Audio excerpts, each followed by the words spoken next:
From pretty much the present, this is your host, Adam Graham, bringing you a week of old-time radio detective podcasts from 2012.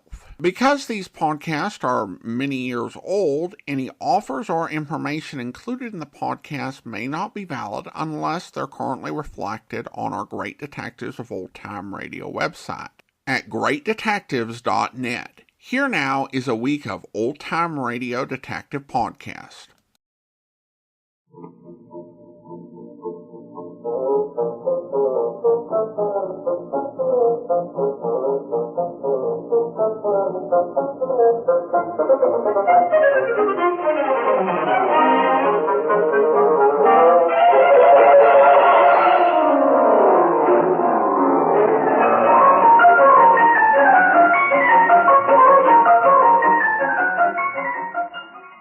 Welcome to the Great Detectives of Old Time Radio. From Boise, Idaho, this is your host, Adam Graham.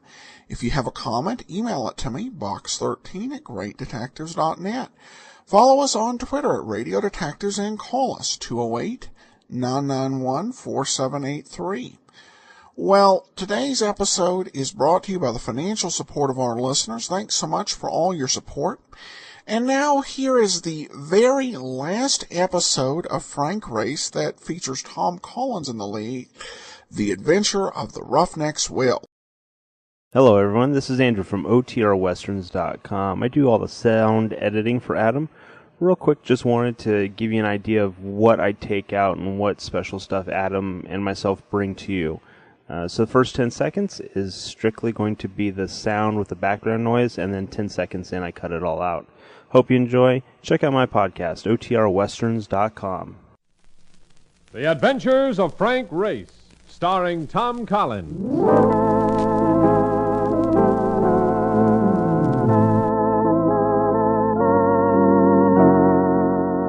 The war changed many things, the face of the earth and the people on it. Before the war, Frank Race worked as an attorney, but he traded his law books for the cloak and dagger of the OSS. And when it was over, his former life was over, too. Adventure had become his business. The Adventures of Frank Race.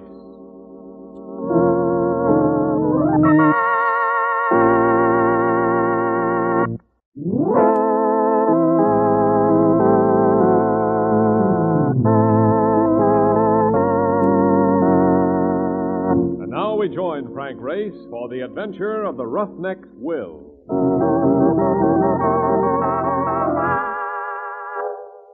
Sometime people come back to you through the years, people you used to know or work with. They come in unexpected phone calls or chance meetings on the street of some strange town. And some of them you want to see and some you hope you'll never see again. Jim Fallon was one of the former. They'd gone through law school together, played football together. And one night in 1943, we'd almost died together in a parachute jump behind Rommel's lines. So when Mark Donovan relayed Jim's call to me, I told him to ignore the red lights. I was full of the excitement that always comes from the thought of seeing an old friend or an old flame. There's a layout. Office suite 401 to 416. And look at the names on that door, will you? Fallon, Forster, Peabody, Morton, and LaRoche.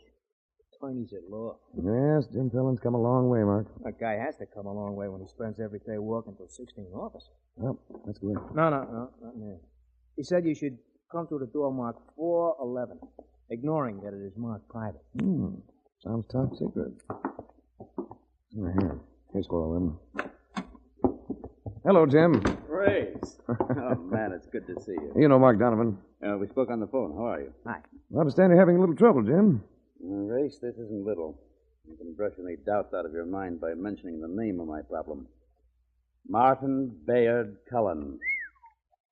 Could be serious. Wait a minute, that name sounds familiar. Who is he? Martin Bayard Cullen's an old man who avoids publicity. He can't avoid it altogether, though. It's hard to avoid it if you happen to be one of the 10 richest men in the world. Holy cow. We handle his legal business, Race. Since this morning, though, I've been wishing we didn't. He's kicking up his heels, huh? No. Somebody broke into this office last night. They opened Cullen's will. I want you to read the will, Race. He wrote it himself.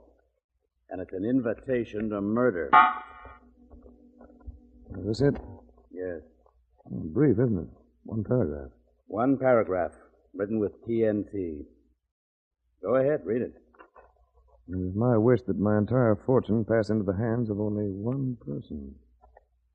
However, I list here the 4 persons who have been closest to me, with the provision that the entire estate go to the last one surviving. The last one surviving? Oh, well. You know the 4 people named here, Jim? Yes, 2 of them are granddaughters of his wife by a former marriage. Fellow never had any children. Well, they must be Joan and Leona Richards. Yes. And there's Carrie Bragg. She's been Cullen's nurse for the past 10 years. And the man, Bill Forsythe, is Cullen's secretary. And all any one of them has to do to become fabulously wealthy is murder the other 3. Mm-hmm. That kind of money has turned some pretty nice people into murderers, Race. Yes, it has. Tell me, does Cullen know his will's been opened? Yes. I informed him immediately. I asked him to change the will at once and let it be known that it has been changed. But he won't do it, huh? Nope. And he told me not to call an investigator. But I can't hold still for that. I'd like to have a talk with Cullen. Will you clear a meeting? I'll try. I'll do it while you're driving up to his place. The estate is called Gray Acres. It's in Larchmont.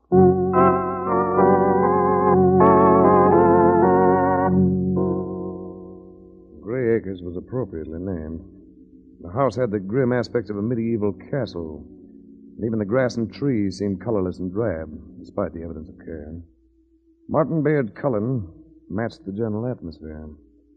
Only his large, dark eyes glittered through a shriveled and pasty skin as he lay propped up by pillows. When he spoke, his voice belied his 90 years. My orders to Fallon were quite precise. I want no investigation. I let you in so I could tell you that. Now get out. I'm not here in your behalf, Mr. Cullen. I just wanted to see what kind of a man it is who uses his fortune to try to influence murder.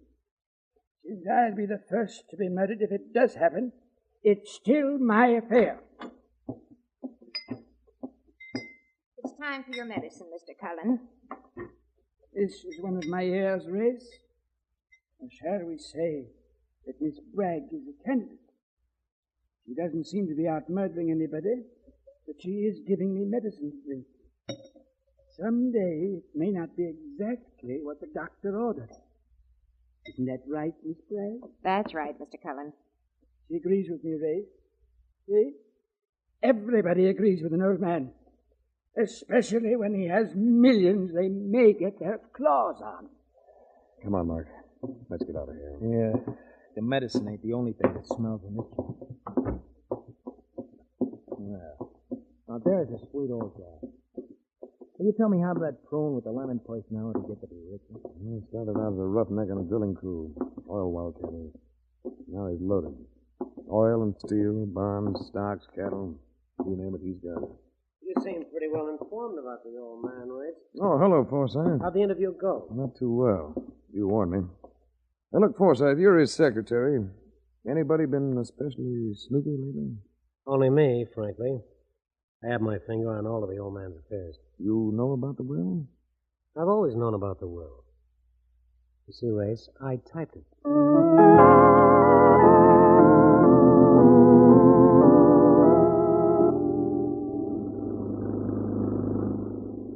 You know, Race, that old guy must be tired of living. And at his age, I can understand it. At his age, a man can be tired of a lot of things, Marcus. But he can also be very determined. Like about what? About not wanting things investigated. There's been a blue convertible perched on our tail since we left the estate. Well, I will lose it, but quick. Now, let's play it the other way. Slow down, come to a stop at that billboard sign. Right. All right, get out. Pretend to be checking the tires. I get you. Here comes a car. Slowing down. You gotta stop now. Stop, Ray, stop! Come on, Mark. Behind the side. They're backing up. Keep low. Now, you must have winged him. Car got out of control. He's hurt. Not badly. Let's follow him. Can't. Look, he nicked one of the tires on my heap. Oh, that's too bad. It's too dark to get the license number. I got all the numbers I need. They say that somebody doesn't want us around. Get a look at the driver? No, I just fired at the hood. Now let's get that tire changed. Pay another call. On who? On Joan and Leona Richards, Cullen's granddaughters.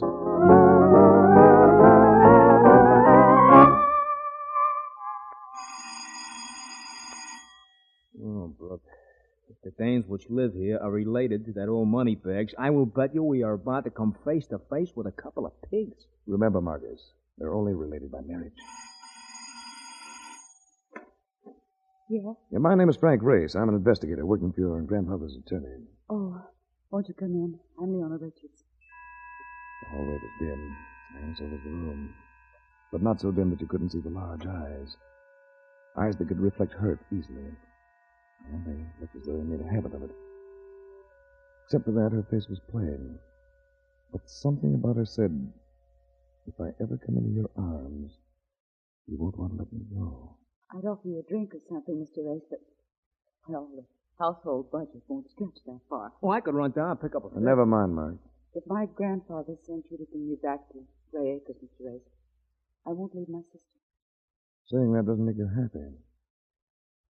I didn't know you'd lived at Grey. We moved out 3 months ago. Why? Because my sister... Because your sister had reasons. And the reasons are nobody's business but mine. Another girl stood in the doorway to the bedroom. She looked like Leona, only she was beautiful. Her eyes were deep and dark, but hard as polished onyx. In a few seconds before I realized that her left arm was hung in a sling. John, this is Mr. Race. I heard everything. What do you want? Your grandfather wrote a will, and some eager beaver opened it. A little ahead of schedule. Let me figure it out. All right. The terms of the will might place your life in danger. Your life and your sister's. Suppose you let me worry about that. No, but it doesn't end there. This particular will might also work in reverse and make you the menace. Sounds like Grandpa's up to his old divide and conquer trick. Don't say things about him, John, please. I know you're fond of him, but I'm not. Do either of you own a blue convertible? Well, yes, I do. She owns it, and I use it. I see. Now tell me, why the sling? What happened to your arm? I don't think my answer is going to surprise you, Mr. Race. Somebody shot me.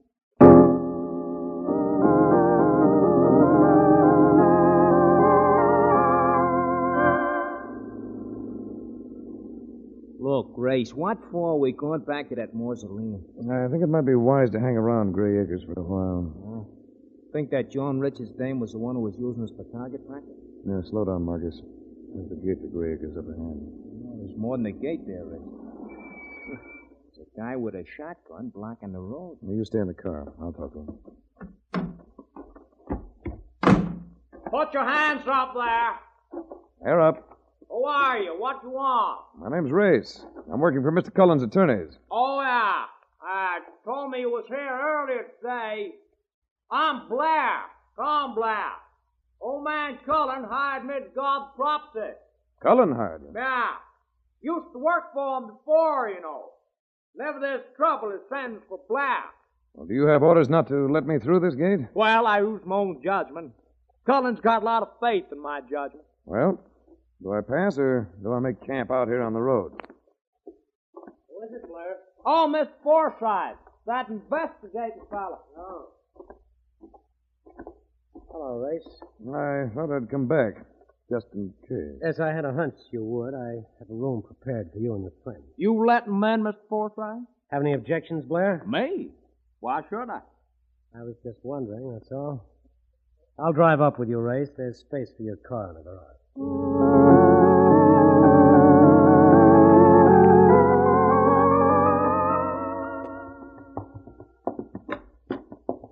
I think you'll be comfortable in here. Holy smokes. Ali Can would be comfortable in this joint. Even without Rita. What a room. Before you go, Forsythe, I've got a question. Fire away. Was Joan Richards here this afternoon when I was here? No, she wasn't. But Leona was. Driving a blue convertible? Oh, yes. It was a present from her grandfather last Christmas. As a matter of fact, I got one too, Race. And so did Mrs. Bragg, the nurse. You mean there were 3 of them? That's right, 3 of them. No. 3 convertibles, all identical. I thought about it. And after we turned in, I dreamed about it. Leona had been here, but Joan was the one who had been shot. I twisted fitfully and seemed to doze off finally. Then... Holy cow. Race, what was that? Somebody screamed. Come on.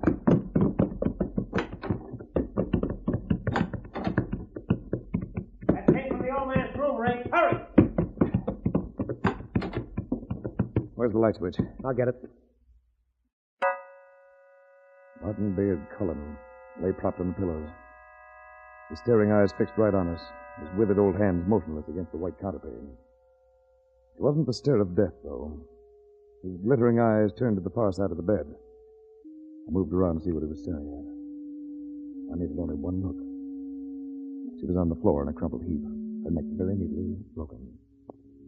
Nurse Carrie Bragg wasn't going to inherit anything. She was dead.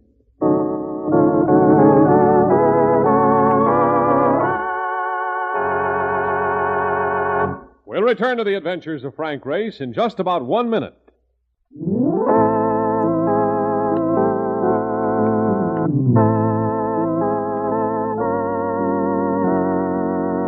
And now, back to the adventures of Frank Race.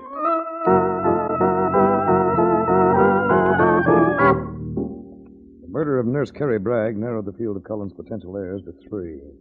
Leona and Joan Richards and Bill Forsythe.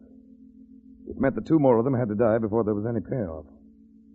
I sent Mark into town to get a few answers from Jim Fallon at his law office, and I started for a stroll around the grounds when... No telling where the shot had come from. I dived behind a hedge, flushing some birds. I caught a wisp of smoke coming from a clump of trees near the ivy-covered wall. Got off a wild shot and returned. Hi! Who's shooting there? You should know. You started it. That you, Ray? Yes. Well, this is May here, Blair. No, it wasn't Gregory Peck. You crazy man, what you shooting at me for? I wasn't shooting at you until you tried to pick me off with that rifle. Come out of those trees with your hands up. Man, I wasn't shooting at you. You clipped the top of the hedge as soon as I dove into it. Well, I didn't even see you. I was just shooting the blue jays. Here, I'll come out holding the gun over my head. What makes you so hot about blue jays, Blair? Oh, they're bad, man, bad. Getting the chicken coops, suck the eggs dry, you know. There aren't any chicken coops here. Well, I guess I just got the habit from down home. Maybe yes, maybe no. I think you were trying to scare me, Blair. Oh, now why would I want to do a thing like that? I don't know. Whether it's me or a bunch of innocent birds you're after, take a tip. Make your first shot count the next time you start playing this game. Because next time, I won't miss.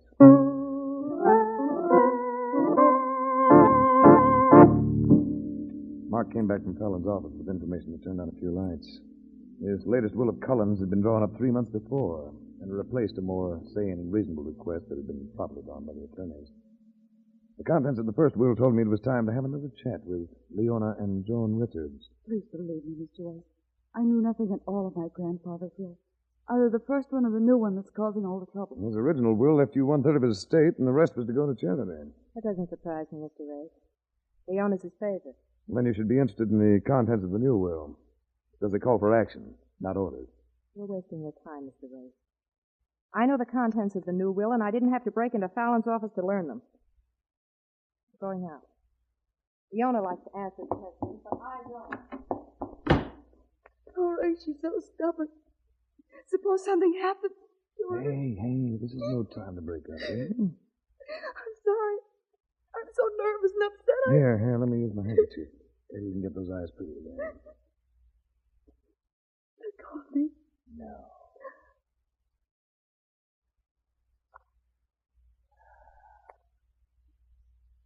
Oh, that's the first time a man ever kissed me. Well, if you do that without practice, you'll be murdered next time around. You don't believe me, do you? Should I? It's true. I've never danced. I've never had a date, and I'm 24. Now go ahead and laugh at me. You mean that? I'm not laughing. Grandfather never thought that any man was good enough for us. Why, Joan's angry with him. That's why we left Grey Acres after he found out that... Go ahead. I can't. What did your grandfather find out about Joan? Maybe important. I can't tell you. I can't, that's all. All right, baby. Your secret, and you can keep it. I only hope it doesn't cost you your life.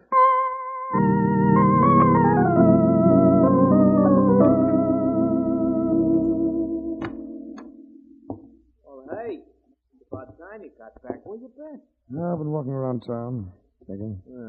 About a dame, judging by the look on your kisser. And I'll bet it's that Leona Richards, too. Brother, that's bad. Well, if you mean one of the girls killed Carrie Bragg, you're way off base, Marcus. They didn't do it. Oh, boy. You got so many stars in your eyes, you can't see them all. The old man's angry with him. You might change a will on the spur of the moment and change it within an hour. They know that. All right, so what? So if either of them intended to latch onto the whole fortune, they'd have killed Cullen first to make sure the will isn't changed. Wait a minute. Makes sense.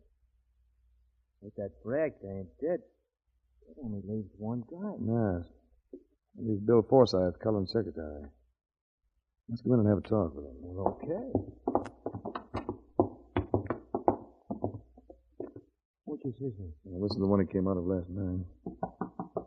Forsyth! Maybe he's in the library. That's where he was. We'll see you later. Meanwhile, let's have a look around here. Hey, what are we looking for? I don't really know, Marcus. You go through that bureau and I'll take the writing desk. Okay. Oh, very neat person, Bill Forsyth. Everything in order. Yeah. Hey, he wears nylon shorts, too. Look. Imagine me in these things. Now, never mind that. Keep going. You may come in. Yeah. Doesn't seem to be anything but clothes in here. I guess it is. Hey. Look at this. What is it? Framed picture of John Richards in a bathing suit. That babe should wear tighter dresses. This I never know. Now, look at the inscription down on the corner. Huh? Oh, I didn't notice that. You wouldn't. To Bill, with all my love, now and forever. John. Wait a minute. Something else under the guy's pajamas. A couple of letters. Hey, listen to this. Darling, Miss Bragg says the doctor gave grandfather a sedative. I can meet you tonight, usual place. Can you sign? No. It must be John. Put everything back. Does it mean something? It means plenty. Old man Cullen found out about Joan and Bill Forsyth, and he knows that Carrie Bragg was helping them. So he set up the will to start them knocking each other off. I'm afraid that's it. Are you going to look around anymore? Well, just in the closets. I want to find out if Forsyth has any weapons hidden around. You take that one, I'll take this one. Race, come here. What is it? Oh, God. It's Forsyth. He's been hanged.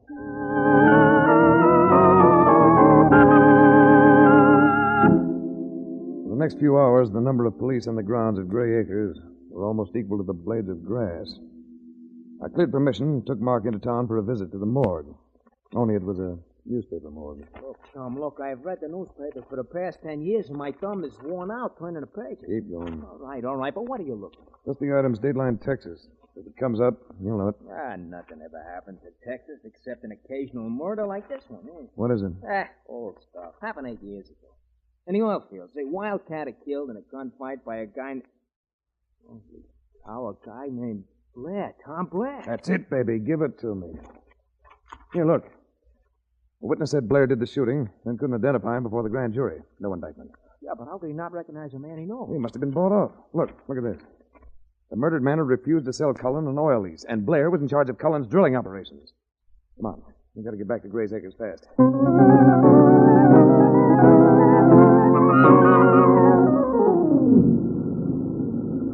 look. The garage is all lit up. There's Blair and one of the maids. Now we're carrying somebody. Hurry.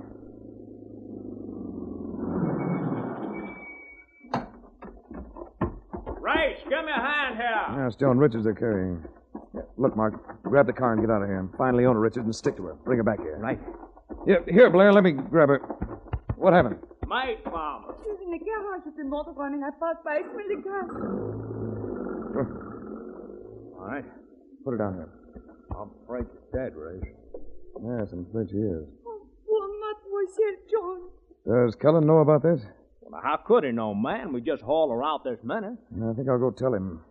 Sure will bust it up. Yes, he sure will.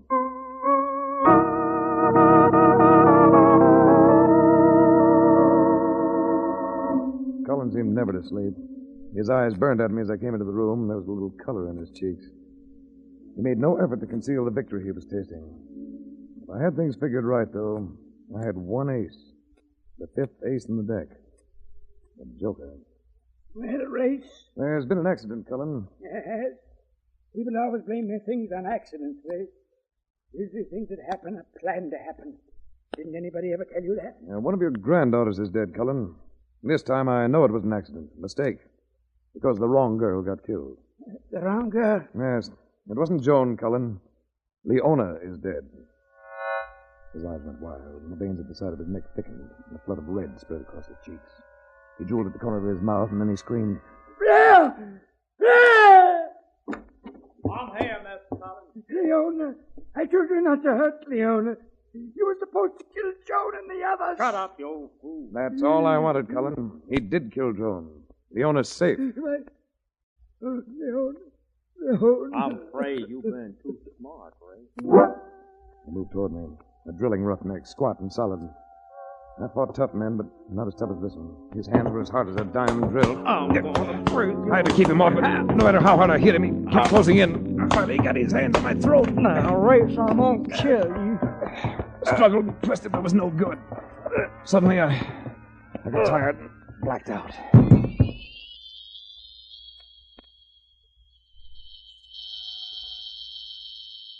Across the centuries and out of time and space, I came alive again. I didn't know whether I was in this world or the next, because the dead eyes of Martin Bayard Cullen stared down at me from where he'd slumped across the edge of the bed, seized with a final heart attack. But then I heard a welcome voice that belonged to the living. Come on, you ain't dead. Wake up, will you? Hi, Mark. Hi. What a skull that Blair has got. Look, I bent me end wrench when I whacked him with it. You couldn't have gone all the way back into town and come back. No. You see, I got to thinking, and I turned around. I figured the Blair was the heavy, so how could Leona get hurt if he was here? I figured the old man was using the well to cover his own dirty one. Very astute reason. Yeah, I thought so. I called the cops while he was out, and Leona called here. I told her the whole story, and she wanted to say it. Oh, that's good, Marcus. Very good. Because I want to see her, too. She'll be one of the richest girls in the world when Cullen's will goes to probate. And her education's been woefully neglected. She'll have to be taught how to protect herself. And you're going to teach her how? I ain't going to be shooting blue jays, boy.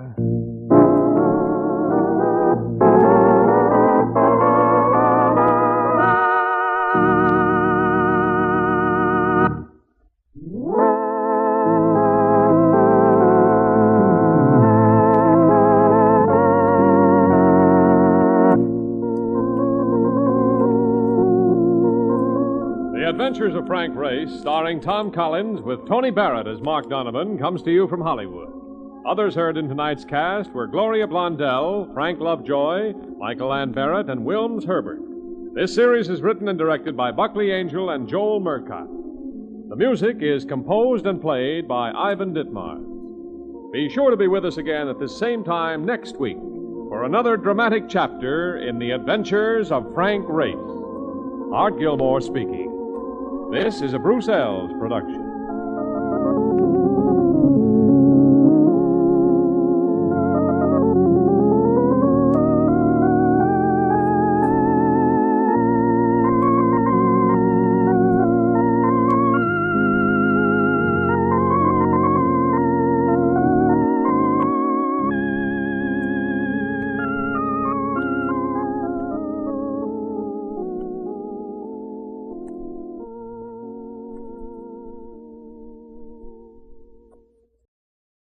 Welcome back.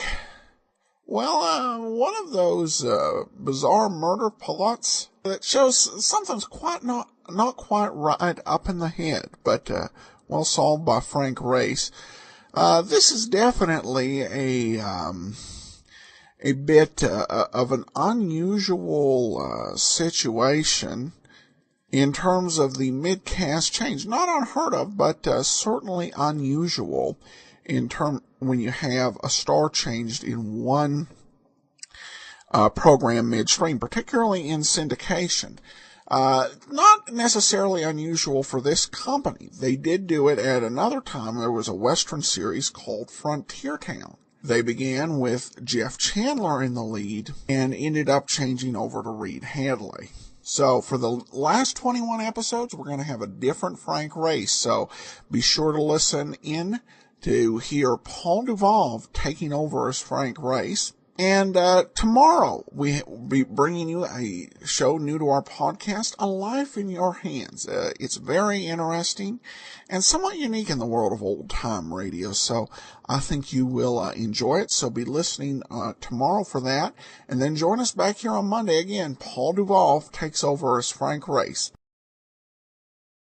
Well, today we begin a new series, A Life in Your Hands. Much like Call the Police, A Life in Your Hands was a summer replacement show. And it was even more popular and in demand than Call the Police. Call the Police was a summer replacement for 3 seasons. A Life in Your Hands was actually a summer replacement in 4 different seasons for NBC. 1949, 50, 51, and 52. As a consequence, there were different actors who played the lead role. The first is Ned Lefevre, and there's really not a whole lot known about him.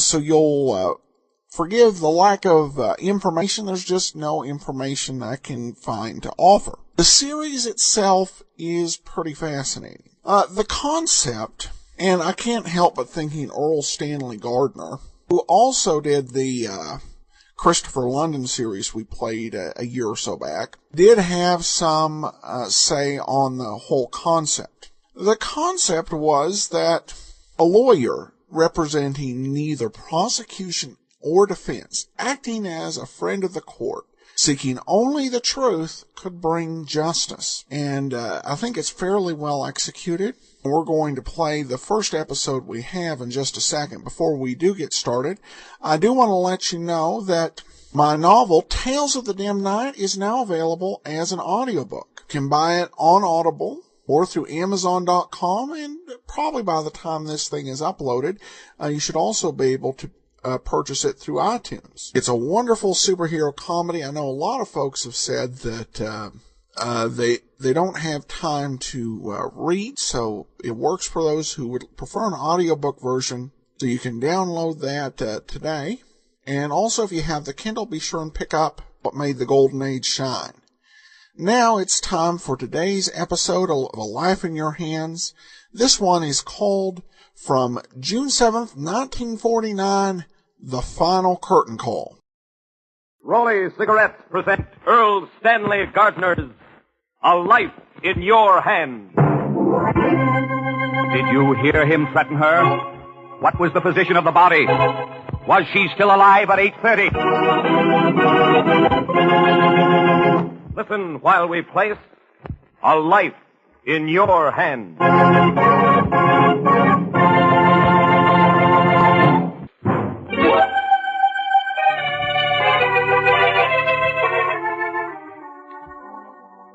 You never know when you step from the safety of your home, when you may witness a violent death and be called upon to testify as to what you saw and heard, and suddenly find yourself with a life in your hand.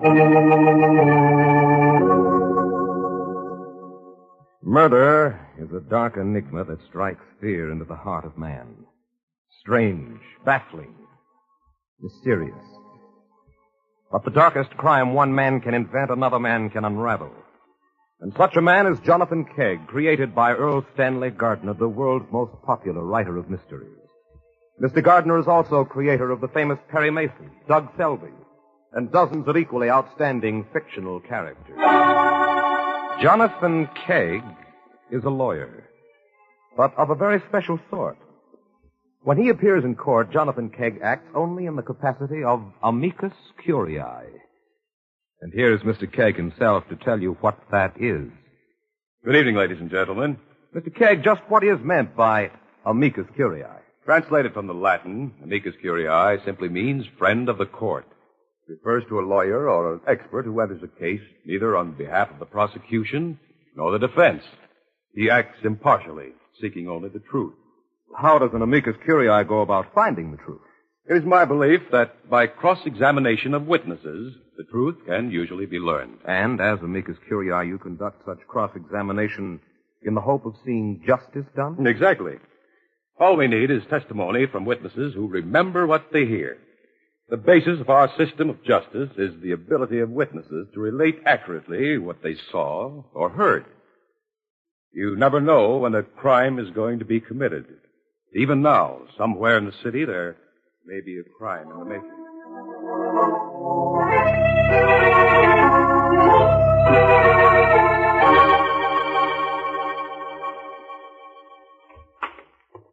Hello?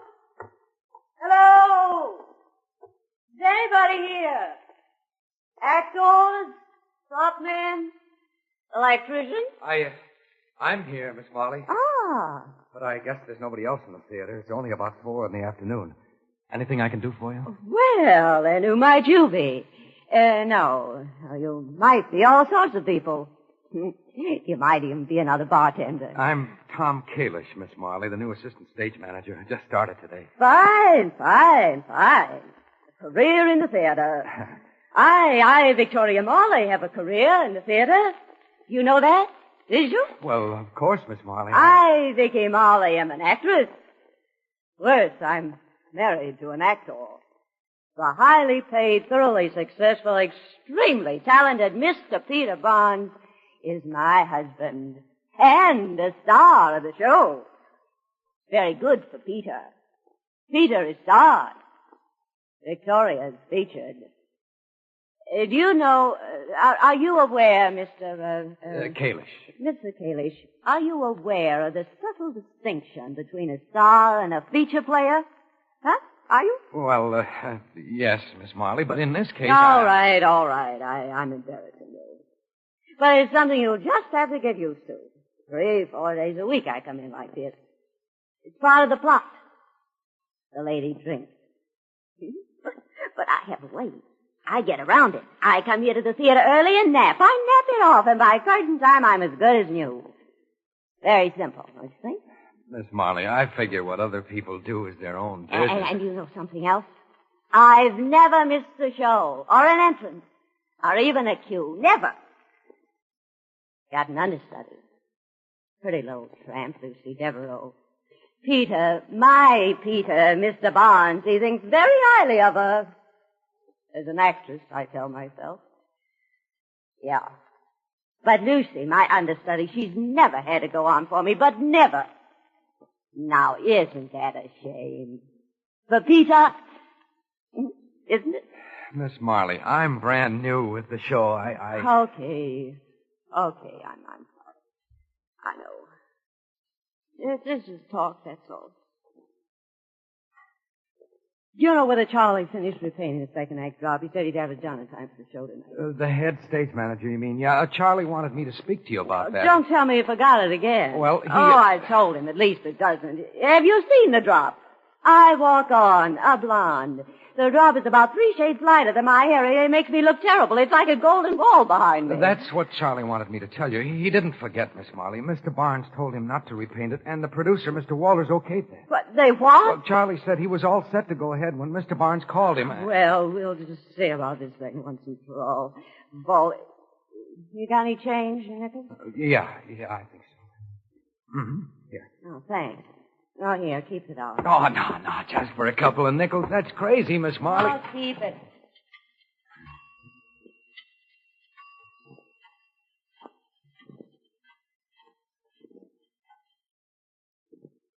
Hello, what's this about not repainting the second act drop?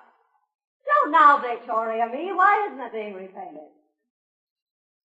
You just try that. You just try putting me out of this show, you two big Casanova. I'll blow you and that cheap little French reputation to pieces. No, I won't be reasonable about anything of the kind. You're trying to make a big splash with her. Don't lie about it. Forget it, baby. Just plain forget it. Before that girl takes over my part, I'll go to my grave.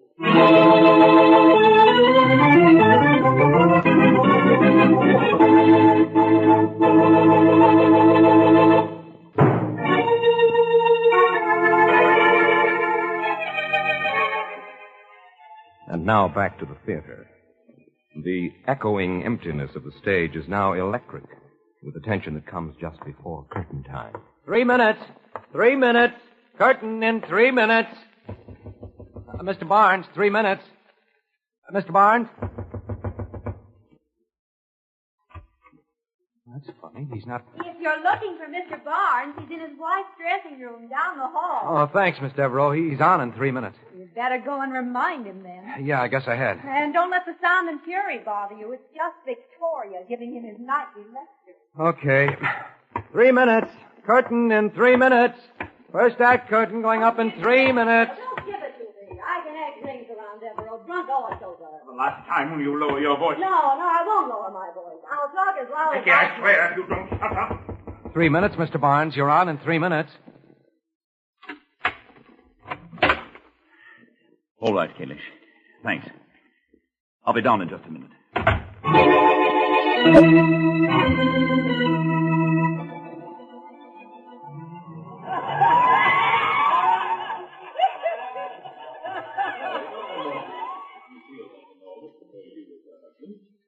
They go for him, don't they, the audience? They ought to. He's wonderful. You been with the show long, Miss Devereaux? Since it opened last November. Uh-huh. For all the acting experience it's given me, I might just as well have stayed in Des Moines. Yeah, I know. Miss Marley was telling me she's never missed a performance. Sort of tough in a way, huh? I don't mind too much, but I can't see why Peter puts up with it. She's terrible. Hello, Lucy. Oh, Mr. Walters. Hi. Where did you come from? Can a producer watch his own show? Ah, Lucy, you're beautiful. I love it. I've been out front. How are things going back here, Kalish? Just fine, Mr. Walters. Like the show? I think it's great. And Peter Barnes, our star of stars? Hey, he's got the stuff all right. Yes, he has. Say, how's the house? Not bad for a Monday. The mezzanine's full up. Fine. Kalish, you'd better give Miss Marley a call. She's on shortly. All right, Mr. Walters. Oh, Si, give me a break. Maybe she's asleep. I'm all ready to go on, please. Just this one. Now, darling, be reasonable. I can't do that. Please, Si. Now, you know it's out of the question. Come on, be sweet, darling. You'll get there on your own, Lucy. Don't bother with tricks. Okay. I'll be sweet. You want me to call it? Now, that's very sweet. Yes, You better appreciate me. I do. Very much. She's a cute kid. One of the cutest. One of the very cutest, Kalish. That's Miss Devereaux. In the name of heaven. Sorry, could Lord come and see? She's in there, sitting in a chair. Who, Lucy? Miss Marley. Somebody stabbed her. Miss Marley? There's a knife in her throat. Oh, Si, she's dead. She's dead.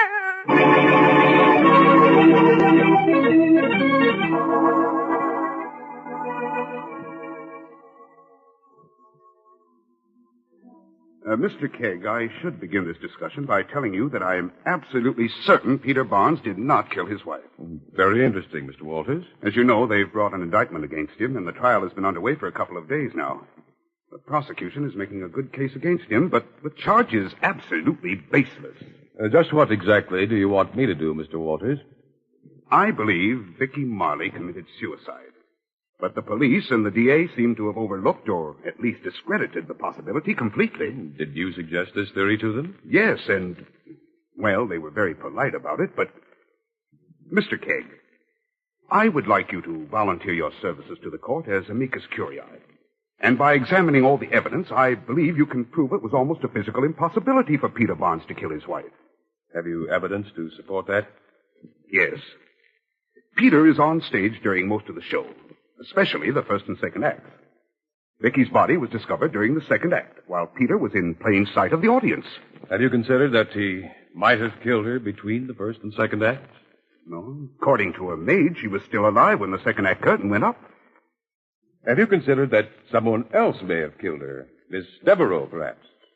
Yes, I have, but well, it doesn't add up. Lucy could have killed Victoria, but I can't think why. She had replaced Victoria, at least as an actress, in Peter's estimation as well as my own. I'll admit it presents a fascinating challenge, Mr. Walters. And you may name your own fee, Mr. Kegg. No, Mr. Walters. Amicus curiae will never accept a fee.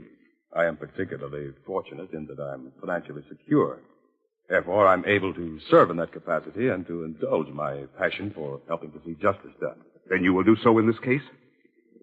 Remember, if I do offer my services to the court as amicus curiae tomorrow morning, my object will not be to prove that Peter Barnes didn't kill his wife.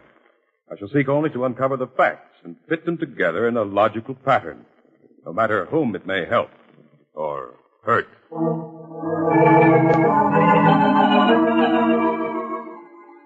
Your Honor, it is my belief that the testimony, as so far presented, does not form a true picture of the facts. I respectfully request the court's permission to serve as amicus curiae, and in that capacity to cross-examine some of the witnesses. Very well, Mr. Kegg. Permission is granted.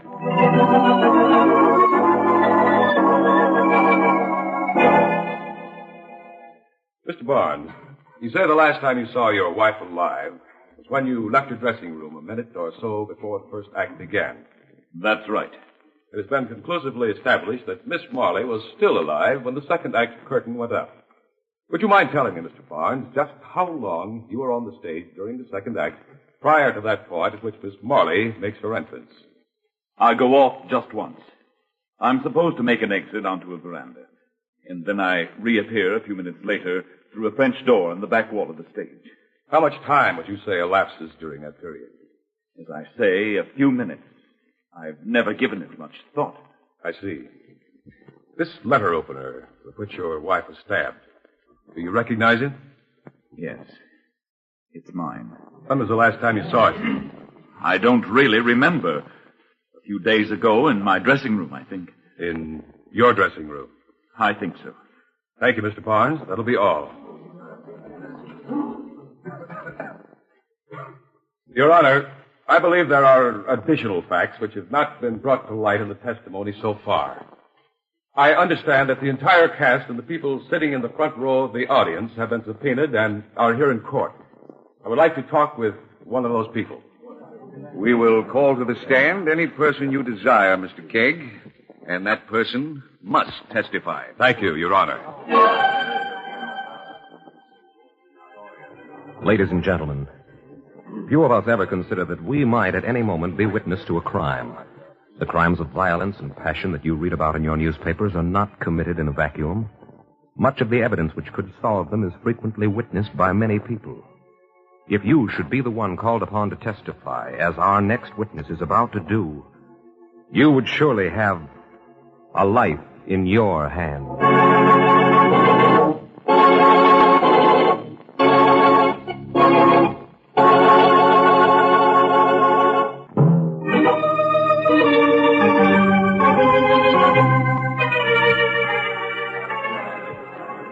We return now to the courtroom where the well-known stage star, Peter Barnes, is on trial for the murder of his wife, Victoria Marley. Jonathan Kegg, serving as amicus curiae, a friend of the court, is about to call his next witness from those members of the cast and theater audience who have been subpoenaed as witnesses.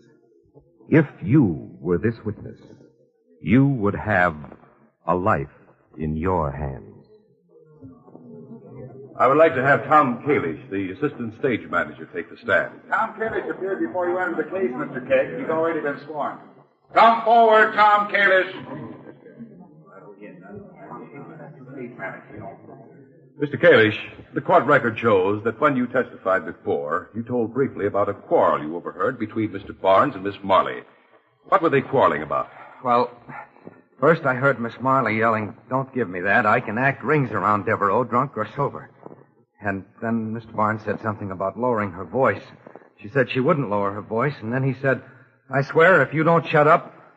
And by then I was knocking on the door to give him his call. I didn't hear the end of what he said. Did Mr. Barnes come to the door? Yes, he did. And he said he'd be right down. You saw him? Yes.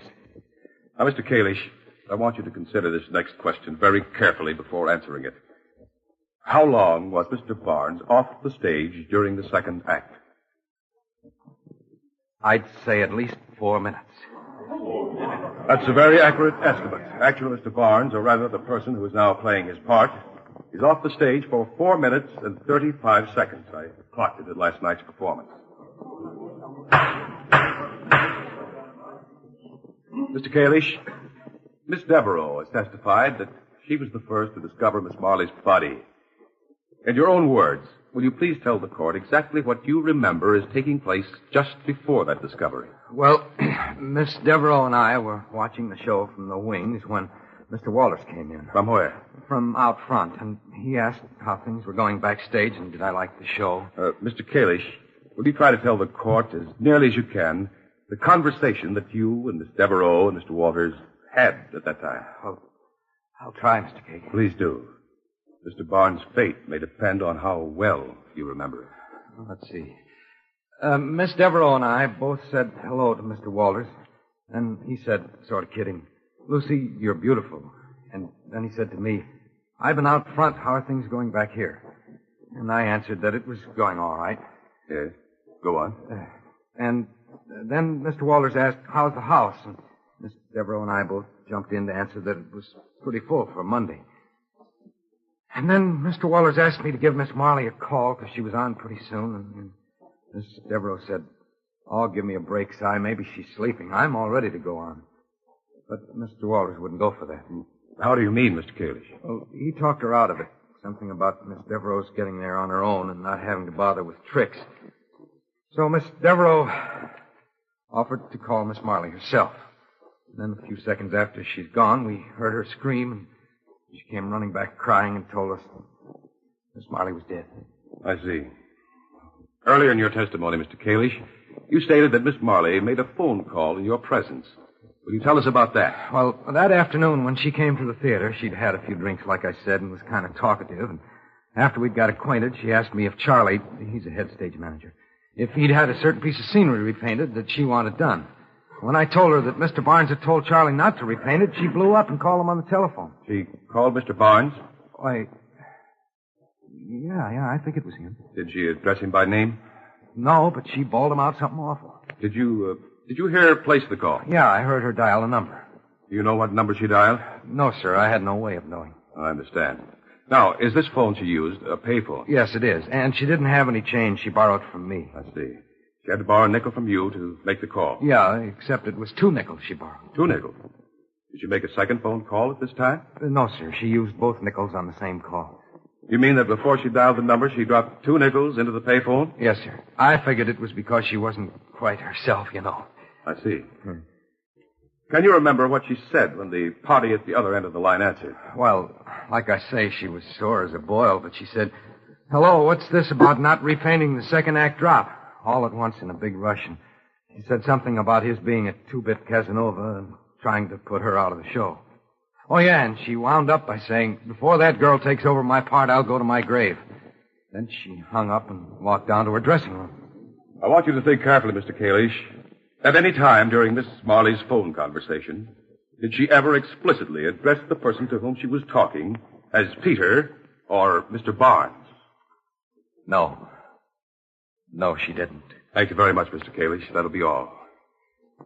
Your Honor, I would like to recall Mr. Cyrus Walters to the stand. Very well, Mr. Kegg. Mr. Walters will take the stand.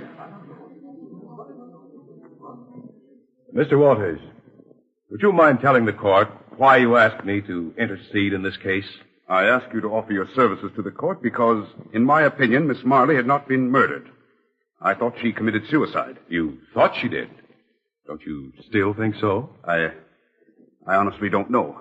When you originally appealed to me to appear in court as amicus curiae, you stated that apart from your personal conviction of Peter Barnes' innocence, there was factual proof of it. Would you mind telling the court of what you felt that proof consisted? Not at all, Mr. Kegg. I told you that I regarded Peter's murdering Vicky as physically impossible. She was alive when the second act curtain went up. I thought Peter was on stage for all but a few moments of the second act, and I couldn't see how he could possibly have committed the crime. But now, in view of what evidence you've uncovered, I'm not so sure. I am, Mr. Walters.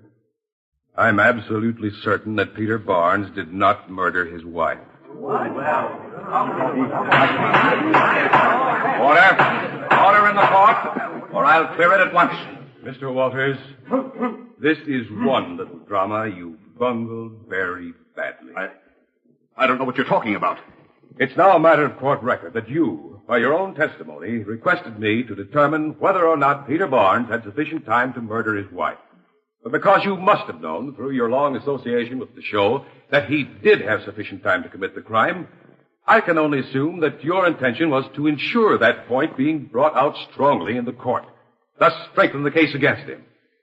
But that wasn't all you were after. Now listen here, You felt sure that Mr. Kalish, being new to the cast, would place great emphasis on the quarrel which took place immediately before the first curtain. Well, But you did not expect him to know about the telephone call Miss Marley made during the afternoon, because you didn't know he was at the theater early when Victoria Marley arrived. You're crazy. Furthermore, Mr. Kalish remembered quite a few things you said to him and Miss Devereaux. I said nothing of any consequence.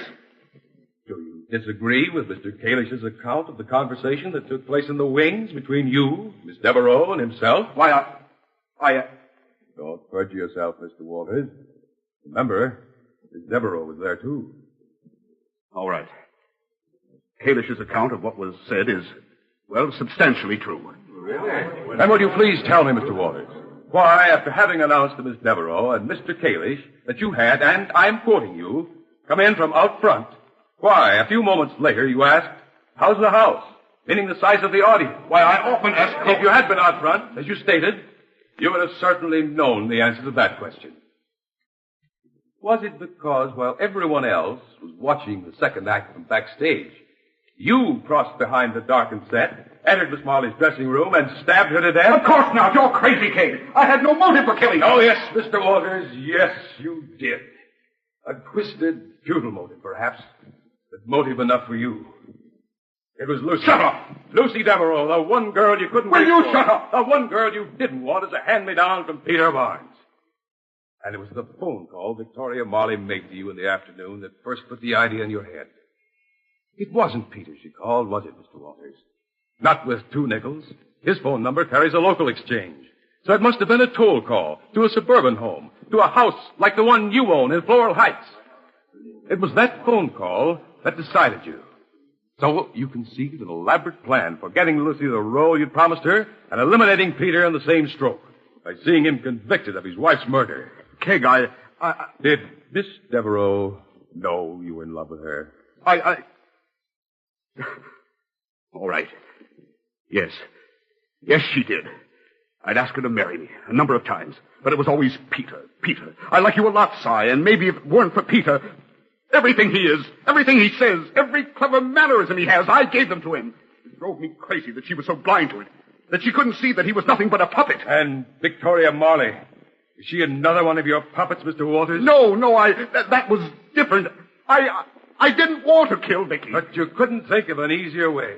One that would end things so tidily and with all your characters just where you'd planned. So you fell back on an old stage trick. You killed one of them off. But I didn't want to. As cold-bloodedly as you snipped the strings of a marionette, you walked into Victoria Marley's dressing room and murdered her. It was all I could think to do. Yes, I guess it must have been, Mr. Walters. But certainly, if you had foreseen how the play would end, I doubt that you would have included that situation.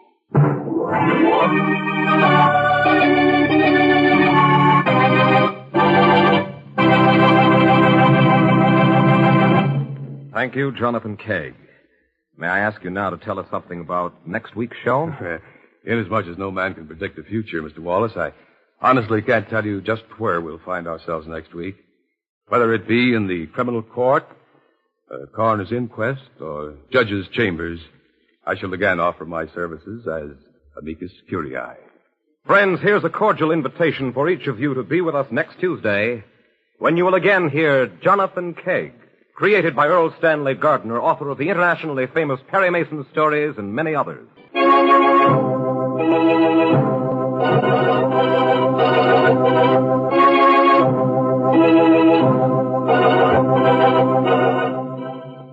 A Life in Your Hands is created by Earl Stanley Gardner with script by John Kelly. The program is produced by Jack Simpson, directed by Homer Heck. Jonathan Kegg is played by Ned Lefebvre.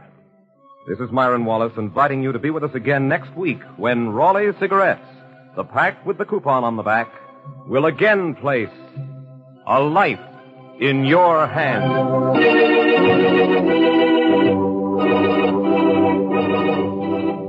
This is NBC, the national broadcasting company. Welcome back. Well, some moments of melodrama, but I just love the execution and this entire concept of the amicus curiae, stepping into the court to defend and represent justice only. And in some ways, Gardner would work that out in real life through his project, The Court of Last Resort, which there's also a television show about, which we'll play. And the Court of Last Resort really did just seek to find out the truth, to find out if an injustice had been done, and then to correct it. And it's worth noting this is probably one of the only true courtroom mystery dramas. There were other lawyers running about. One, of course, will be The Amazing Mr. Malone, a series also known as Murder and Mr. Malone. However, in those cases, while John J. Malone was an attorney, he kind of ran around and acted more like a Seamus. And there was a radio series, Public Defender, and another one, defense attorney, and they all sort of tended to go the same way in that regards. This one is unique because you get the lawyer actually in the program, in the courtroom, and then using the information in the courtroom to solve the crime. So I think that definitely makes this series a winner. So we have 13 weeks of it, and I hope you'll enjoy all of it. Well, join us back here tomorrow for Let George Do It, and then next week another episode of A Life in Your Hands. Well, we're going to turn back the clock a little bit on Let George Do It. We skip past the Christmas episode, and we're going to go ahead and play that episode from December 24th, 1951. And the title is Christmas Letter. Personal notice. Changes my stock and trade. If the job's too tough for you to handle, you've got a job for me, George Valentine. Write full details. Let George do it.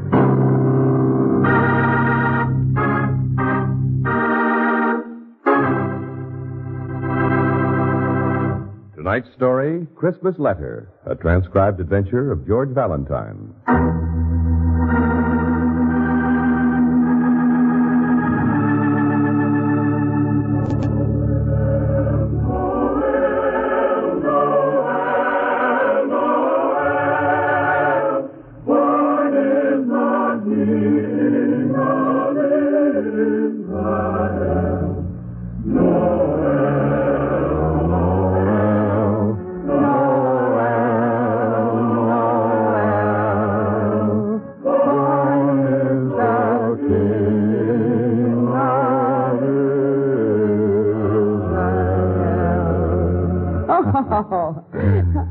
Darling, we're much better than we were last year. Yep, someday we may actually become mediocre. Any more of those silver thingamajigs? This branch looks kind of gone. Oh, wait a minute. Yes, here we are. Ah, good. Oh, that's better. Anytime you're ready for the big star, let me know. Hey, those letters you picked up in the office this afternoon. Now, George. Well, I was just wondering if there could have been anything important in them, that's We all. decided not to open any mail until after Christmas, and so I'm not... I was just wondering. Of course, I did wonder about the one from Japan. What? The return address reads Private First Class Dan Ferris, and his number was... Oh, Angel, surely someone writing to me all the way from Japan can't possibly get me out of your apartment on Christmas Eve. Well... And a letter from a soldier. All right. Here it is. Let's see. Dear Mr. Valentine, I remember reading your ad in the paper when I was still back home, and knowing you're an ex-GI. I think you might want to help me because I sure do have a job that's too tough to handle. In fact, from this distance, it's impossible. So here's something I would like you to do for me on Christmas Eve. Oh, no, don't read any farther, George. Enclosed, fine $20. It's to cover the expenses of taking out the most beautiful girl in the world. What's that? Buying her an eggnog or two, listening to some Christmas carols. You get the idea. Anyway, her name is Lucy Rand, and she lives Darling, at... please, don't read any farther. The enclosed address. You'll be doing me a big favor if you'll be my proxy this Christmas Eve and write me all about it. Very truly yours, Dan Red Ferris. Well? Proxy. Well, a boy who's obviously pretty lonely. Yes, but I thought we were going to spend... On Christmas Eve. Come on, stop talking so much. Oh, no, hey, wait a minute. Not you, me. Red said I should take out his... We're going. Christmas spirit is fine, up to a point. But that does not include a date with the most beautiful girl in the world.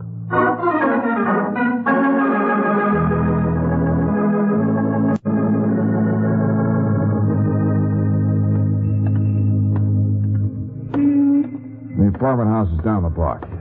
You know, George, about that letter, I have a notion our friend Red is really slightly suspicious about his girlfriend's, well, boyfriend. Yeah, Such an idea has been known to occur to guys who are 6,000 miles away from home. Well, the girl is probably set to spend this evening with her family, and all we'll really do is dismiss...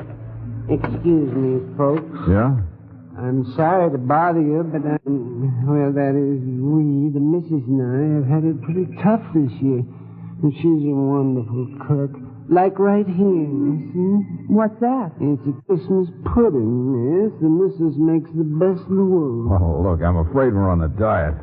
But if this'll help... Oh, no, sir. This is a very fine pudding, and for only $2. George, I guess at dinner tomorrow we could. Yeah, well, I suppose so. Just a minute. Here. Yeah, thanks. Hey. George, he's running away. Pudding and all. Hey, wait, you! Okay, wise guy. Let go of me. All right, now, hand me back that money. No. And this wonderful Christmas pudding your wife made. Give. No. I said give you. That's a pudding? Well... It's a brick, miss, a plain, ordinary brick wrapped in Christmas paper. Why, you crooked little... I have no wife. I have nothing. And I don't care if you call the cops and they put me in jail. At least I get a good meal there. They give turkey and trimmings on Christmas. Oh. To put me in jail, but go ahead, I dare you. Oh, never mind. Keep the money and keep the brick. But you go on with this fancy shuffle, and you'll end up in jail, all right. Oh, well, gee, thank you, mister. Thanks a lot. And Merry Christmas. Yeah. Oh, Brooksy, let's get going and play Cupid so we can get back to that tree.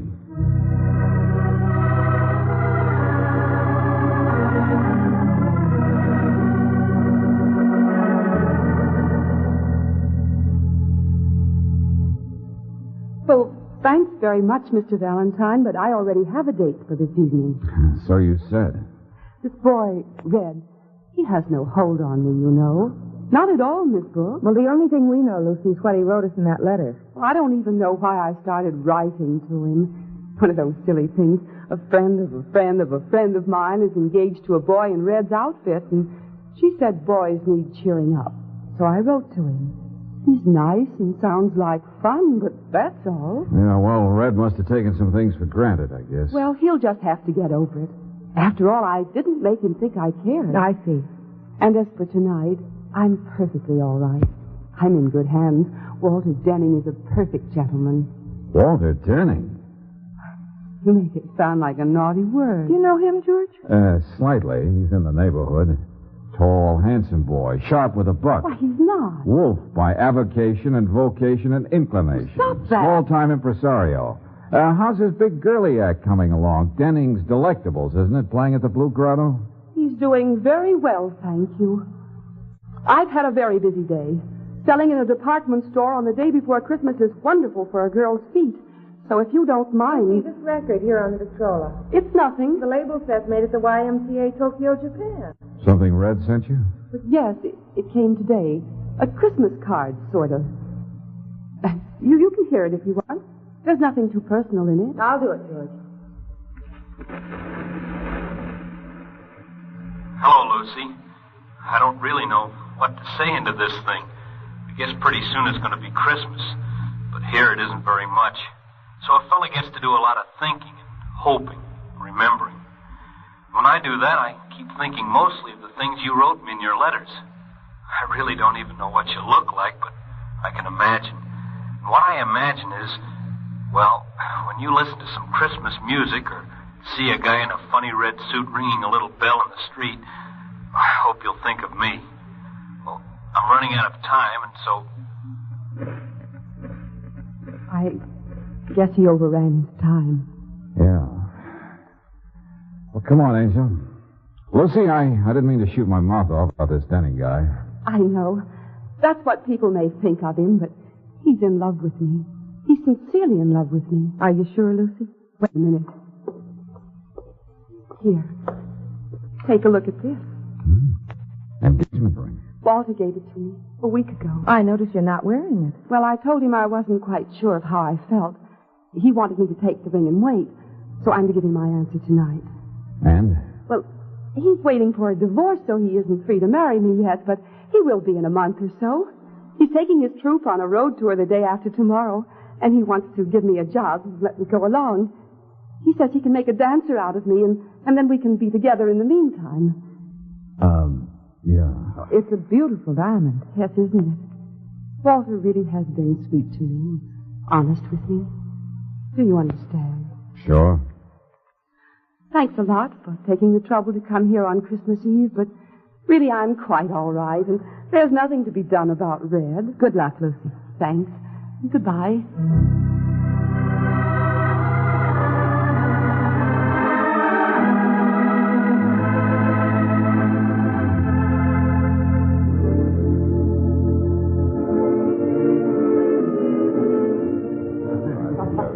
Uh-oh. Hi there, Denny. What? Oh. Now watch this. Never would pass up a free drink. Say, how about having a drink with us? Valentine, isn't it? Yeah, that's right. Oh, and this is Miss Brooks, my assistant. Miss Brooks? Well, how charming. I want you to join us at the bar. Only if you'll be my guest. I never knew Valentine had such a beautiful associate. Well, thank you. Yourself.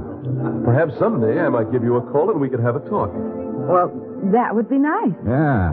Say, how you been doing with the horses lately, Walter? Oh, I haven't been playing the horses. Gave them up. I see. A beautiful girl like you, Miss Brooks, should be able to wield a great power over the life of any man. I should?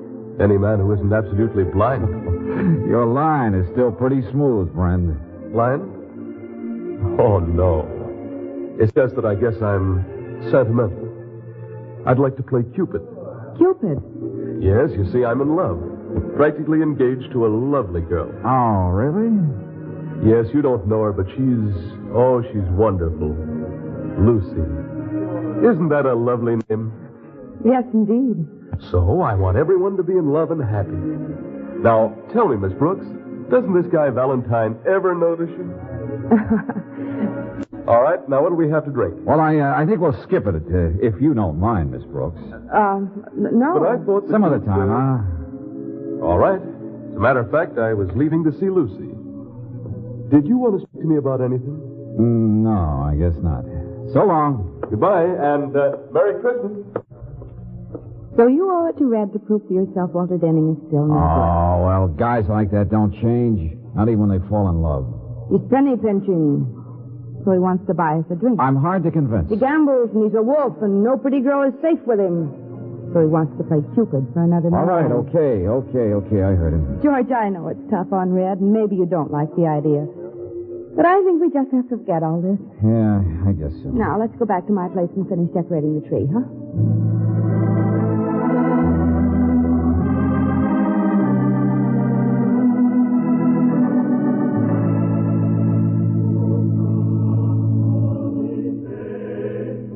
Well, lights are all set. Wait a minute, I'll turn them on. Oh, aren't they beautiful? Yeah. The whole room is so peaceful. Darling. Christmas Eve. Frankly, I'm glad all the excitement is over. Yes, so am I. Did I speak too soon? Let's just be quiet and I'll go away. No. We'd better do something about this. Oh. Yes, officer? Valentine? Your name's George Valentine? Yeah, that's right. Won't you come in? What is it, George? Just a minute, folks. I hate to do this on Christmas Eve. The tree looks real pretty in there, too. There's a warrant out for your arrest, Mr. Valentine. Arrest? There must be some mistake. What for? Now, take it easy. How should I know what for? There's a warrant, all right. Sworn out by somebody named Lucy Rand.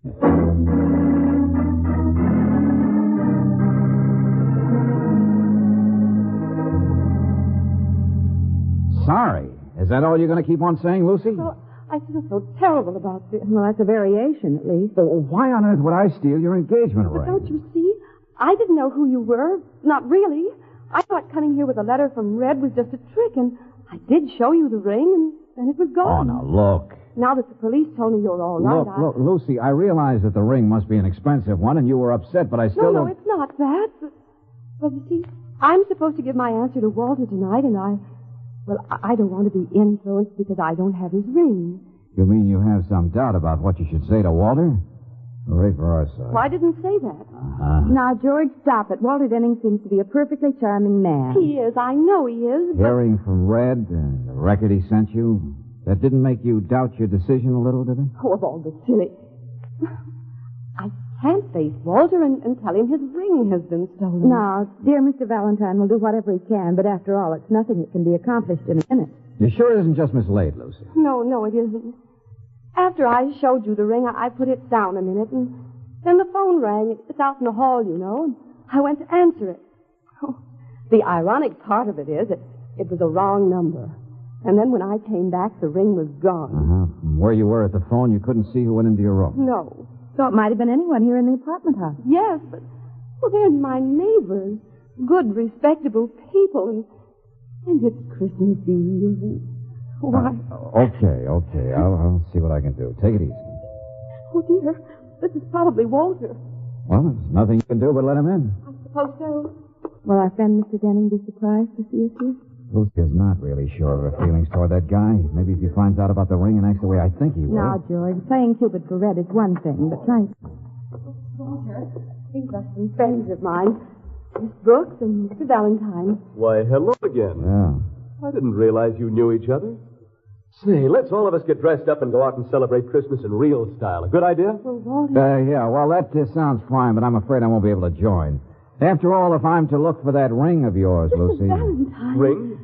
What's he talking about, Lucy? George, I could wring your neck. Well, I'm sorry, Lucy, but I don't think you can keep that a secret from Walter anyway.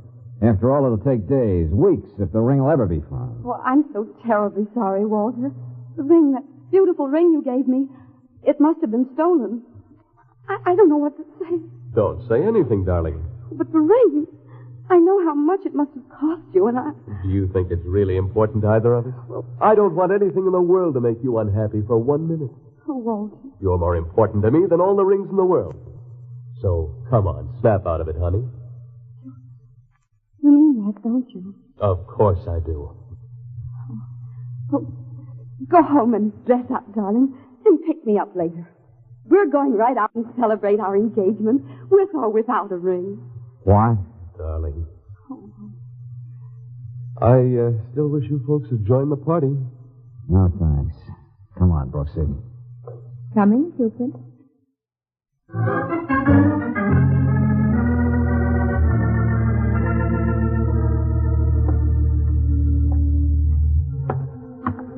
But, George, the way he acted was so sweet.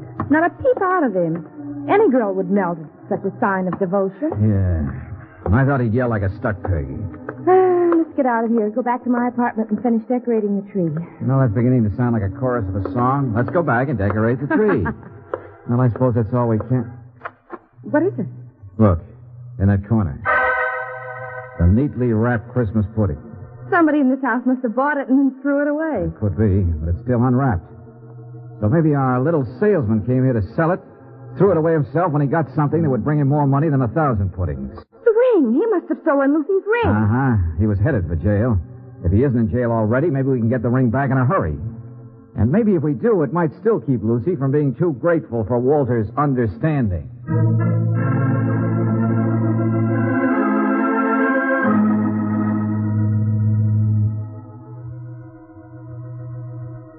George, he isn't in jail. Are you sure, Angel? I asked Lieutenant Johnson to help, and he checked.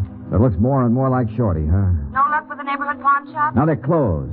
But a bartender tells me there's one on VC Street that's not only open all the time, but is careful of what it buys. See you later.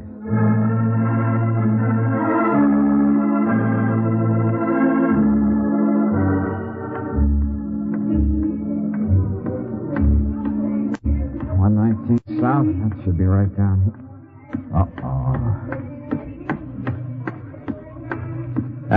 Gonna sell a Christmas pudding in that pawn shop, friend? Yeah, but... Remember me, Shorty? Yes, I think so. Excuse me, I'm in a hurry. You wouldn't want to be impolite and leave me, would you, Buster? Let me go. You want to turn something over to me, friend?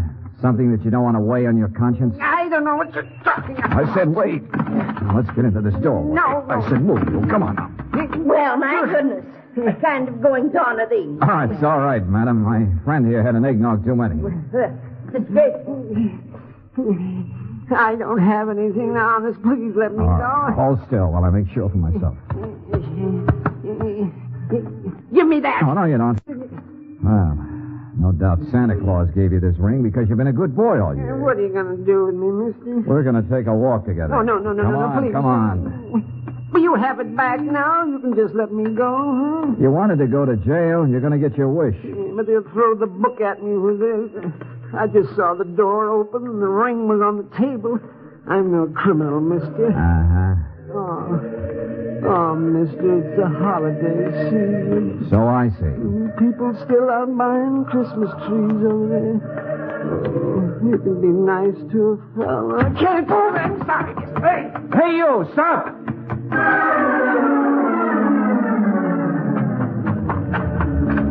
Oh, he would run in there. All those trees. Evening, Mac. Like something in a silver tip? No, Buster. Half price, Mac. I got some of the nicest Douglas. I said I'll see you later. Hey, look out. You knocked down a tree. Oh, this is great. Try and find him in here. It's a regular forest. Maybe through here. Or maybe... So there you are.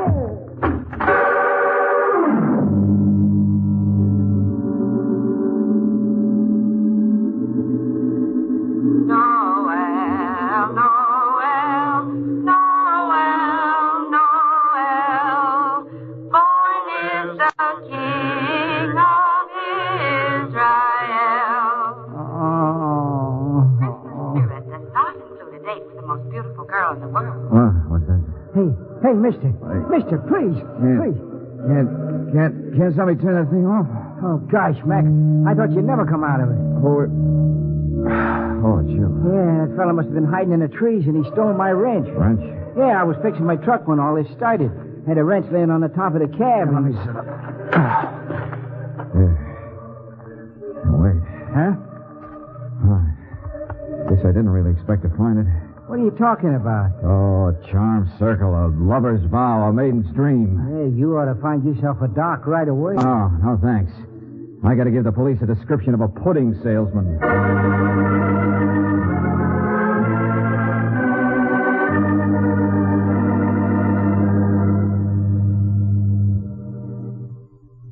But, Mr. Valentine, what makes you think that the police will catch up with him tonight? Well, of course, I'm not sure they will, but I gave them a pretty good description. Well, I'm sure the police don't need our help, Valentine. Besides, Lucy and I have a table waiting for us at the club. Anyway, it doesn't matter now, just when we get the ring back. Now that I'm sure. I am sure, Mr. Valentine. Yeah, you said that before. I'll get the tickets tomorrow, Lucy. It'll be a wonderful tour. And you'll be wonderful in the show, darling. Yeah. Everything will be wonderful. You won't forget to write to Red, eh, Lucy? Oh, no. No, I won't forget, and he'll understand. I know he will. Oh, George, Mr. Heller said he'd be here in a little while. Mr. Heller? Just a friend. Now sit down, all of you. We're going to wait for this. Just get up and I'll stop arguing before I lose my temper. Christmas Eve or no Christmas Eve. And I tell you, officer, I didn't slug that guy. Shorty. Well, it seems to me we're in luck. Well, look who's here. This is wonderful, officer. Come on, get in there, Shep. No. He says his name's Shep Gilson. Now, welcome home, Shep. I didn't hit you, Mr. Valentine. I just kept on running. And I haven't got that ring. You searched the officer, didn't you? Yeah. The ring wasn't on him, Mr. Valentine. He had plenty of time to stash it away somewhere. That's what probably happened. Yeah, we'll have a little talk with him down at the station house. And we'll let you know, Miss Rand. Oh, yes, of course. Oh, just a minute, officer. Huh? I'd like to talk to you and Mr. Denning a moment, if I could, out in the hall. Oh, sure. Oh, we'll leave the door open. The ladies will be all right with Shorty.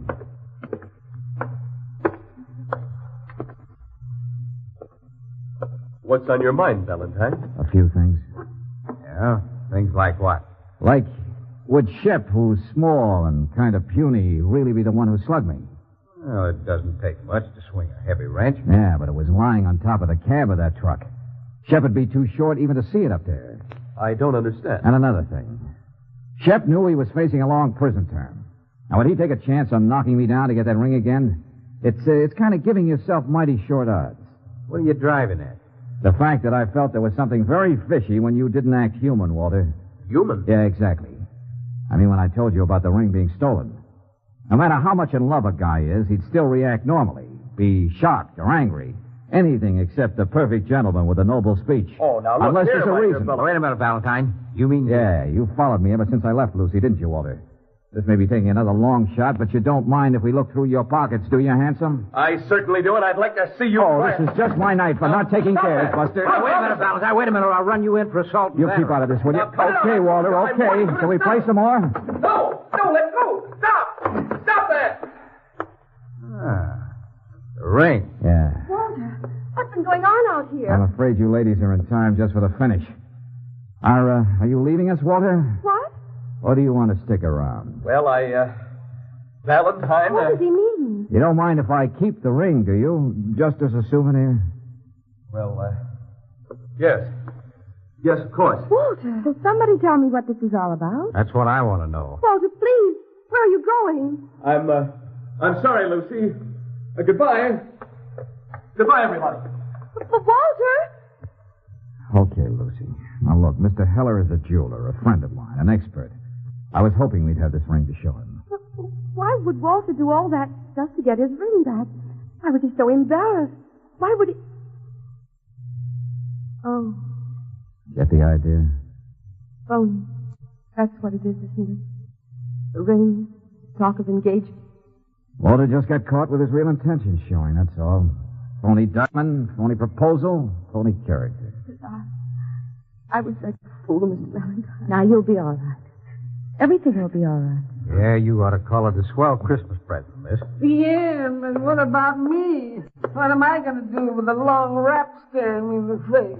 Oh, why, Shep, I'm surprised at you. If this ring is worth only a few dollars, you didn't commit very much of a crime now, did you? What? Oh, hey. Yeah, sure. You might even get just what you wanted from the judge. Just long enough in jail to see you through the holidays. Free turkey, remember?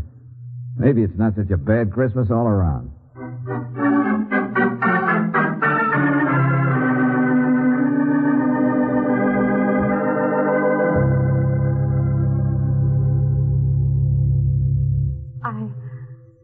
I never made one of those records before. Oh, it's very acceptable. Here, you just go in one of those booths. Then you draw the curtains, and you're alone with the one who's going to hear what you have to say. No, I want you and Miss Brooks to hear this. Well, I really do. Okay. Anytime you want to start. Dear Red, I don't really know what to say into this thing, but, well, maybe this is kind of a sudden idea.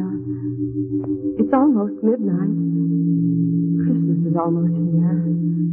Anyway, what I mean is, I've always thought that Santa Claus was a pretty old fellow with white whiskers and a big stomach.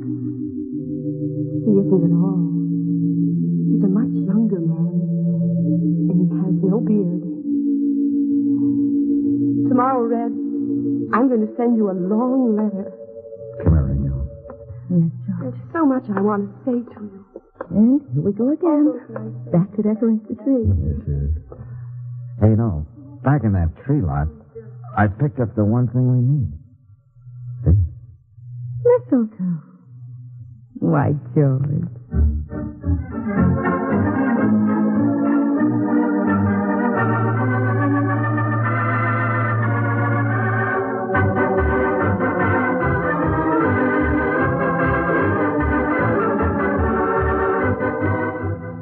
Merry Christmas, everybody. This is John Heaston, and right now I'd like to introduce a friend of yours, George Valentine, but by his real name, Bob Bailey. Well, this is our 5th Christmas together with you. And once again this year, speaking for myself and for everyone in our cast, we'd like to wish you the nicest, happiest Christmas ever. Yes, friends, and to that, I'd like to add this message, that this be a very Merry Christmas for you and yours, and that the true spirit of Christmas, peace on earth, will come to pass for all men all over the world.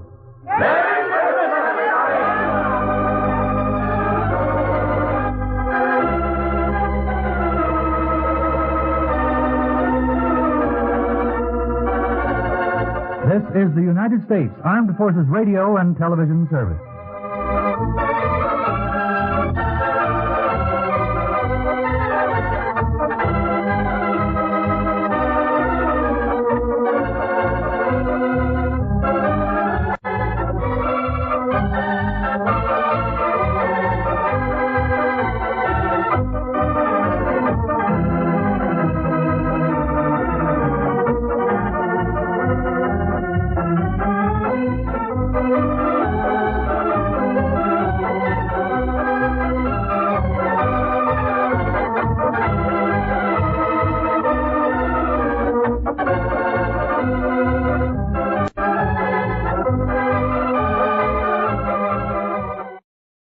Welcome back. What a great story. And plus we get to hear Bob Bailey sing.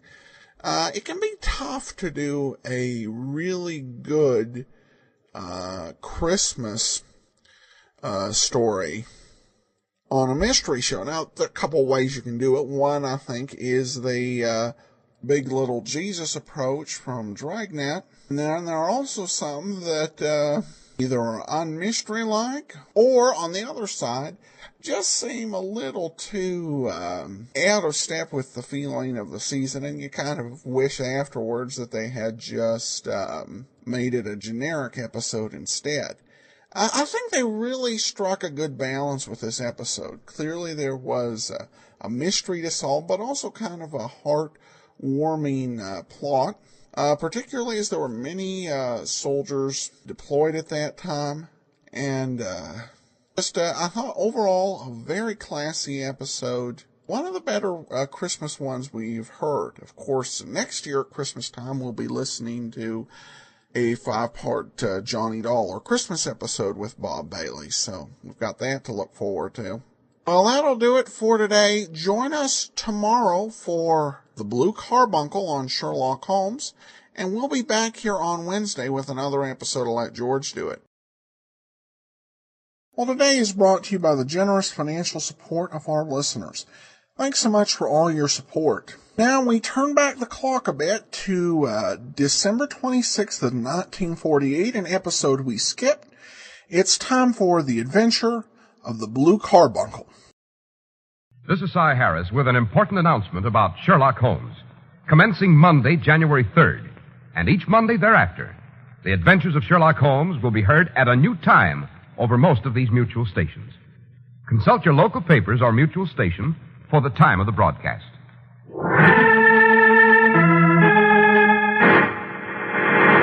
From New York City, the makers of Clippercraft clothes for men and more than 1,200 leading retail stores from coast to coast present Sir Arthur Conan Doyle's immortal character, the world's most famous detective, Sherlock Holmes, starring John Stanley.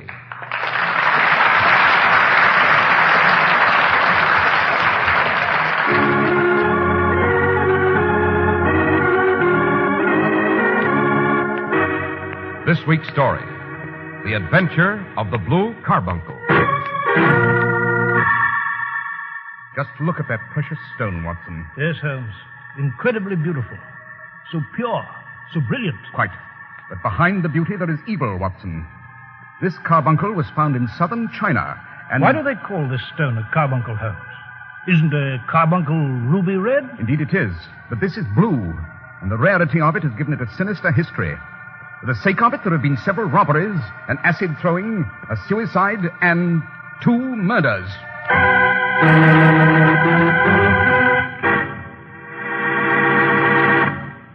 If you're resolved to wage a private war on high prices, here's a great way to begin.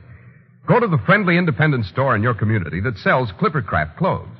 Select the luxurious Clippercraft suit that satisfies your taste, but note that it costs only $40 or $45. It's a terrific value. It has to be.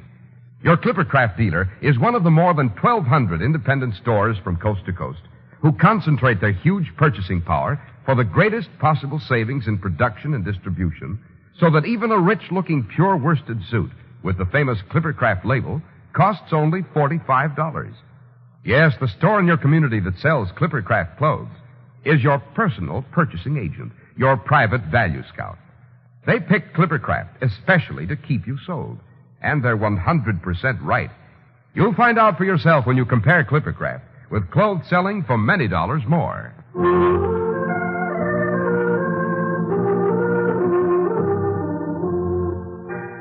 Well, Dr. Watson, since we're all in a holiday mood, I'd guess that you've deliberately selected The Adventure of the Blue Carbuncle for this Christmas season. Indeed I have, Mr. Harris. The adventure was both a Christmas tale and a most intriguing crime. It was Christmas morning. It was a glorious London Christmas. We'd had a thick blanket of snow on the streets, and it glistened in the flickering gaslight. Now and then a sleigh would dash by, the horses prancing along as though they shared the festive mood, shaking their heads, it seemed, deliberately to jingle the bells on the harness. Stout gentlemen, their cheeks as red as could be, a broad grin on their faces, held the reins tightly in their mittens, carefully piloting their cargoes of gaily wrapped packages. At the corner of Goode Street on Tottenham Court Road, a tall man with a pointed beard, rather impoverished looking, was trudging along. He carried a white goose slung over his shoulder. As he reached the corner, a group of young rowdies began to tease him. Yo, where you going, Governor? Ain't you bet a few pennies for Christmas, eh, Governor? I'd gladly give you a few coins, but I really can't spare them. How about that goose you're carrying, eh? Blimey, His Majesty must have plenty of spare change to bought a goose like that. No, please. This goose is all I can bring home to my family for Christmas. I bet you I can knock his head off with a snowball. No, even though please. he is so tall, even though his eye is a church steeple. Come on, Governor, I'll bought a few No, pennies. let go of my coat. Hey, watch his hat now. Here goes my snowball. Yeah. Oh, my hat. Oh, good boy, you've knocked it off. Why, you ragamuffins. If you won't behave, I'll take this walking stick of mine and Out of have the way, at boys. you. He's swinging, There he's you- swinging now. Oh, he missed. I'll catch you, you Shop little window. I will. You leave that poor chap alone. Fine way to get for Christmas time. Now, be off with you. Be Oh, off. thank you, sir. Thank you. Not at all. My name is Peterson. Good heavens. The police. And I've broken that window. Thank you for assisting me, sir. A Merry Christmas to you, sir. Oh, wait. You left your hat there on the snow and you dropped your goose. Come back here. Come back.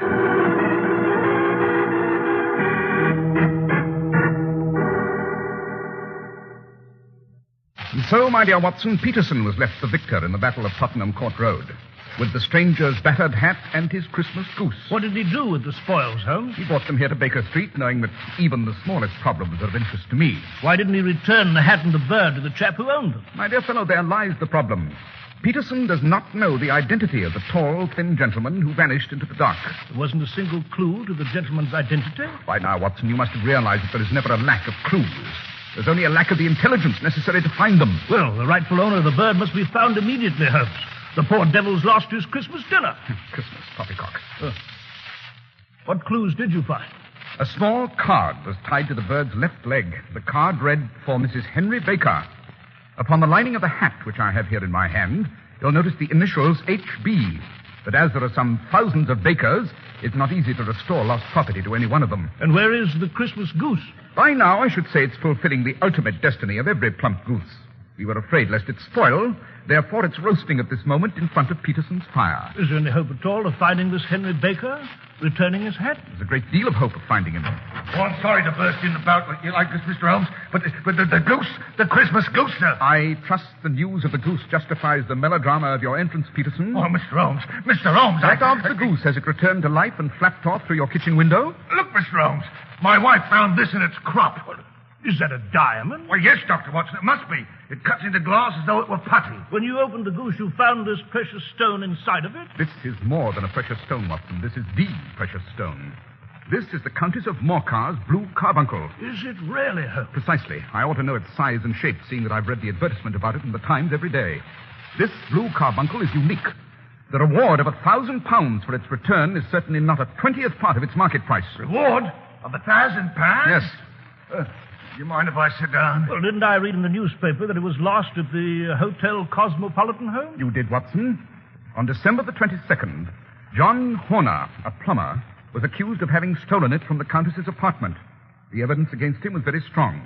£1,000? James Ryder, the head attendant at the hotel, accused Horner. He said he'd shown Horner to the Countess's dressing room so that Horner might repair a grate that was loose. Yes, I remember that now. Ryder left Horner alone in the room. When Ryder came back, Horner was gone.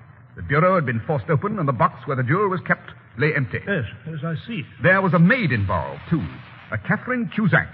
She rushed into the room when she heard Ryder shouting about the robbery and found the situation exactly as he described it in court. Yes, Holmes, but if this Horner stole the jewel, how did it get into the bird? And what has Henry Baker to do with all this? Mr. Baker, Watson, should provide a satisfactory explanation to that mystery. We shall determine his innocence or guilt by a simple test the moment we produce him. How shall we do that, Holmes? Well, I had nothing to do with the robbery, you understand? I just one found them... moment, Peterson. We shall place an advertisement in the evening papers, Watson. That would be the simplest method. Would you give me a pencil and that slip of paper? Oh, yes, of course, sir. Here you are. Found at the corner of Goodge Street, a goose and a black felt hat. Mr. Henry Baker can have the same by applying at 6:30 this evening at 221B Baker Street. Will he see it in the papers? Oh, undoubtedly, Watson. He's a poor man. The loss was a heavy one. Peterson, would you have this put in the evening papers? Very well, Mr. Holmes. And then the stone? I shall return the stone to the Countess immediately. And, Peterson, would you buy a goose on your way back and leave it with me? We must have one to give to this gentleman in place of the one which your family is now devouring. Well, certainly, Mr. Holmes. Well, good afternoon, gentlemen. £1,000 reward. Oh, great Lord of mercy, what a wonderful Christmas this is. I'll be £1,000 richer. God rest ye merry gentlemen. Let nothing you dismay. Hey. Now, just look at this precious stone, Watson. Oh, yes, Holmes. Incredibly beautiful. So pure. So brilliant. Quite. But behind the beauty, there's evil, Watson. This carbuncle was found in the banks of the Amoy River in southern China. Why do they call this stone a carbuncle, Holmes? Isn't a carbuncle ruby red? Indeed it is, but this is a blue carbuncle, and the rarity of it has given it a sinister history. There have been several robberies, an acid throwing, a suicide, and 2 murders, just for the sake of this 40-grain weight of crystallized charcoal. You see, Watson, in a great jewel such as this, every facet may stand for a bloody deed.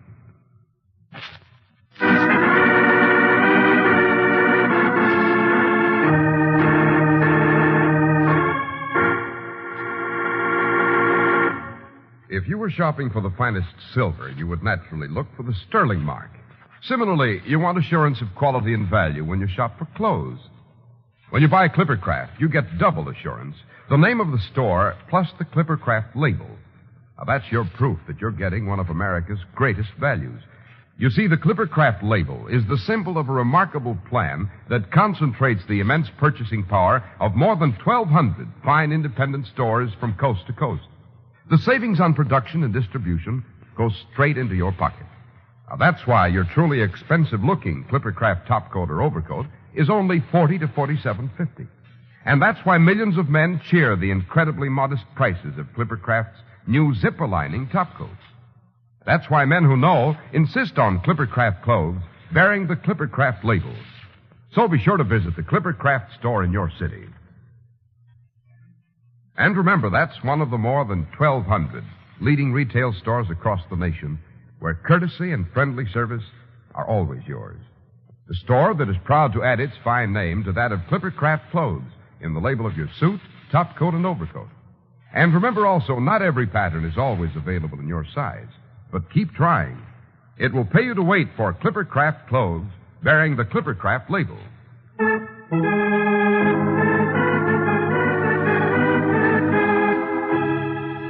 Dr. Watson, shall we return to the story of the criminal who stole the blue carbuncle? Most certainly, Mr. Harris. I returned to Holmes's room later that evening to find Holmes with Mr. Henry Baker, the gentleman who'd lost his hat and his Christmas goose, who had appeared in response to the advertisement. About your bird, Mr. Baker. We were compelled to eat it. You've eaten my bird? Yes, it would have been of no use to anyone had we not done so. I presume this other goose upon the sideboard will answer your purpose equally well? Yes, I believe it will. We still have the feathers, the legs, the crop, and so on of your original bird, if you wish to have them. Would they be of use to you, Mr. Baker? No, none whatsoever. You seem hesitant, sir, doubtful. I'm just moved by your kindness, gentlemen. You might well have kept the bird and done nothing, but in the tradition of the Christmas spirit, you have provided me with a joyful surprise. Mr. Baker, would you tell me where you got the original bird? I'm somewhat of a fowl fancier, and I've seldom seen a better-grown goose. Certainly, Mr. Holmes. There are a few of us who frequent the Alpha Inn. Near the museum? Yes. This year, our host, Windigate by name, instituted a goose club, by which, on consideration of a few pennies every week, we were each to receive a bird at Christmas. My pennies were paid, and well, the rest is familiar to you. Now, if you'll pardon me, my hat. Oh, yes. Here it is. Thank you. I must dash home to share this wonderful bird with my family. You have the humble gratitude, gentlemen, of a poor soul whose Christmas you have brightened. A small enough gift, sir, for the greatness of the day. Merry Christmas, Mr. Baker. And a glorious holiday to you, Dr. Watson. Mr. Holmes. Good evening, Mr. Baker. He's quite innocent, eh, Holmes? Quite. Really, Holmes, you have not extended greetings to one person, you know. That the Christmas spirit cannot reach the lofty, ice-bound heights where you keep yourself. At the moment, Watson, a Mr. Horner stands at the assizes charged with the robbery of the Countess of Morcar's blue carbuncle. Mr. Horner may serve a long sentence in prison undeservedly, and the actual culprit will still be at large. Who placed the priceless stone in the crop of the bird? We must answer that damning question, Watson. We've no time for sentimental rubbish. Quickly, to the Alpha Inn.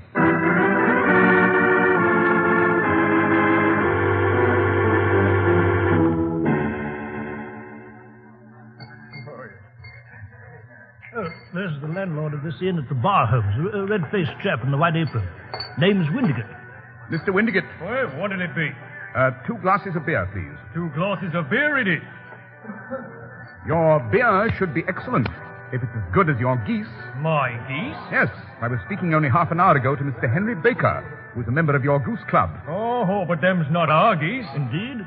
Then whose are they? Oh, I got 2 dozen of them from a salesman in Covent Garden. I know some of those salesmen. Which one was it? Well, let me see now. His name was, oh, yes, Breckenridge. Breckenridge. Thank you, sir.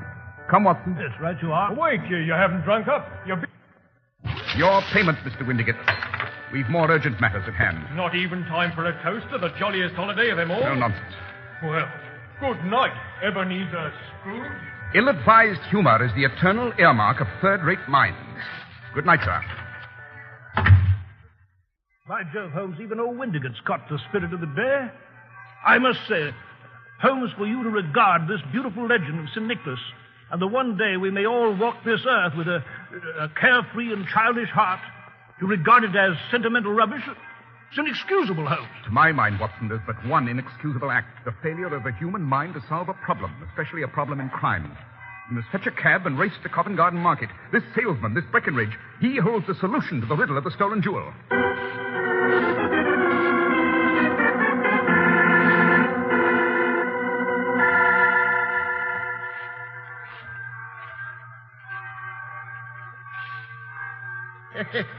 Go on, hurry, Bill, my lad. Help me put up these shutters. Right down, Mr. Breckenridge. You hear those church bells, Bill, my lad? I do, Mr. Breckenridge. It's the sweetest music a man could ever hear. Church bells at Christmas time. You know what the bells are saying? What, Mr. Breckenridge? They're saying, you no business in the stall working this night. You, young Bill, belongs with the other youngsters round the tree. And me, Mr. Breckenridge, I should be standing at the punch bowl with me good wife and me dear friend. Well, up for the shutters, Bill, my lad. Good evening, Mr. Breckenridge. I am that, and a very happy evening it is, too, sir. An holiday evening. Yes, so it is. By George... Quiet, Watson. Sold out of geese, I see. I could let you have 500 tomorrow morning. Tomorrow morning will not do. Surely you may find just one more. I was recommended to you. By who? We were recommended by the landlord of the Alpha Inn. Oh, yes, I sent him a couple of dozen. Fine birds they were, too. Where did you get them? That then, mister, what are you driving at?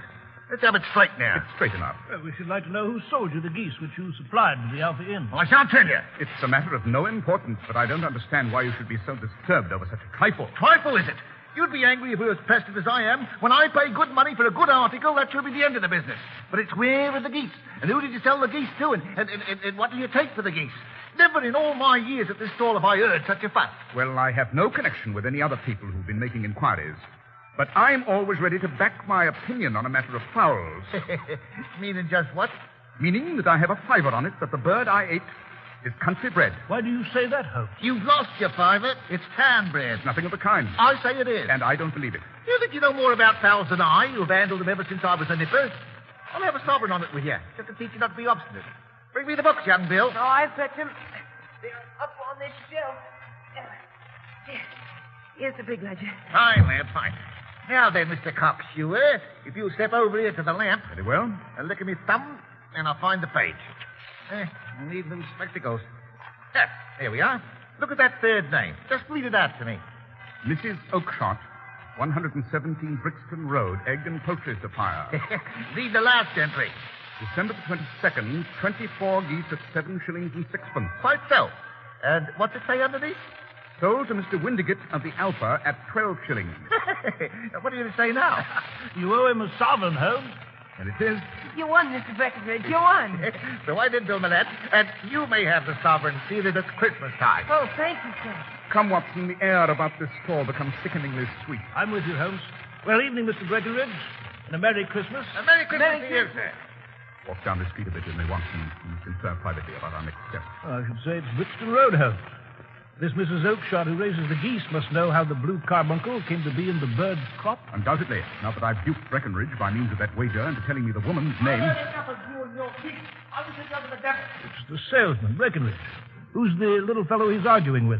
He wasn't at the stall before. If you come pestering me with all your silly talk, I'll send the dog at you. Come on, Mr. Breckenridge. You bring Mrs. Oakshott here, and I'll answer her. What have you got to do with it? Did I buy the geese off you? No, but one of them is mine all the same. Well, then ask Mrs. Oakshott for it. This may save us a visit to Brixton Road, Watson. Come, we'll see what's to be made of this fellow. I've had enough of this. Get out. He's chased the stranger away from his stall. Here he comes. We must stop him, Watson. One moment. Stop where you are. Who are you? What do you want? You'll excuse me, sir. I could not help overhearing your conversation with Miss Breckenridge. I believe I may be of assistance. But who are you? How could you know anything about it? My name is Sherlock Holmes. It's my business to know what other people don't know. And I'm Dr. John Watson. You, sir, are endeavoring to trace some geese which were sold by Mrs. Oakshott to Mr. Breckenridge at the stall down the street. The geese were sold in turn to Mr. Windigate at the Alpha Inn and then to Mr. Henry Baker. Then you do know about it. You can help me? Of course I can.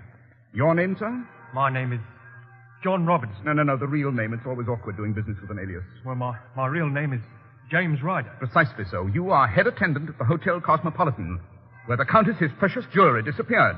Please, Mr. Holmes. I suggest we discuss this case at my residence on Baker Street.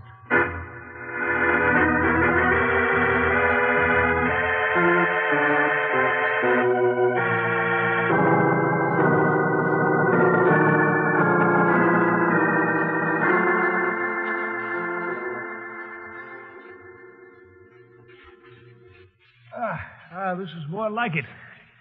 Oh, that fire's very cozy. Mr. Ryder, I've invited you here to Baker Street because you want to know what became of those geese. I want to know desperately, Mr. Holmes. You are concerned, Mr. Ryder, with one bird, white, with a black bar across the tail. You know about it? Can you tell me where it is? It came here. Here? Yes. And it laid an egg after it was dead. The prettiest, brightest blue egg. I have it here in my strongbox.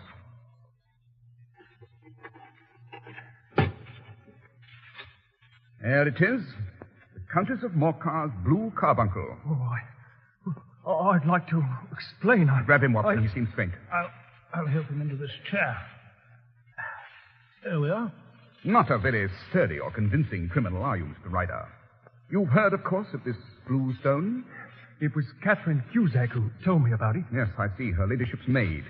You knew this man Horner had a criminal record, that it'd be easy to point suspicion toward him. You and the lady's maid managed to have Horner the plumber sent for. After he left, you rifled the jewel case, raised the alarm, and had him arrested. Mr. Holmes, I never went wrong before. I never will again. Don't bring this into court. It's all very well to be contrite now, Mr. Ryder. But you thought little enough of poor Horner in the dock for a crime of which he knew nothing. I'll leave the country, Mr. Holmes. The charge against him will break down. We still haven't had an account of how the precious stone got into the goose's crop, Holmes. Yes, Watson. Well, Mr. Ryder, you beg forgiveness, but you do not explain very much. Yes, I'll tell you. After I'd taken the stone, I knew there was no place about the hotel where it would be safe, so I've a friend, Maudsley by name. He served time in Pentonville. He knows the ways of thieves, and I counted upon Maudsley to help me turn the stone into money. I ran to my sister's house, Mrs. Oakshott on Brixton Road. Yes, I presume that while you're there, it occurred to you to hide the priceless gem in the crop of one of her geese, which were probably waddling in her backyard when you arrived. Just so, Mr. Holmes. She promised to give me one of the birds for the holidays, and I selected one, white, with a barred tail. I forced the jewel down its throat. Then my sister came out of the house. She told me to select a goose.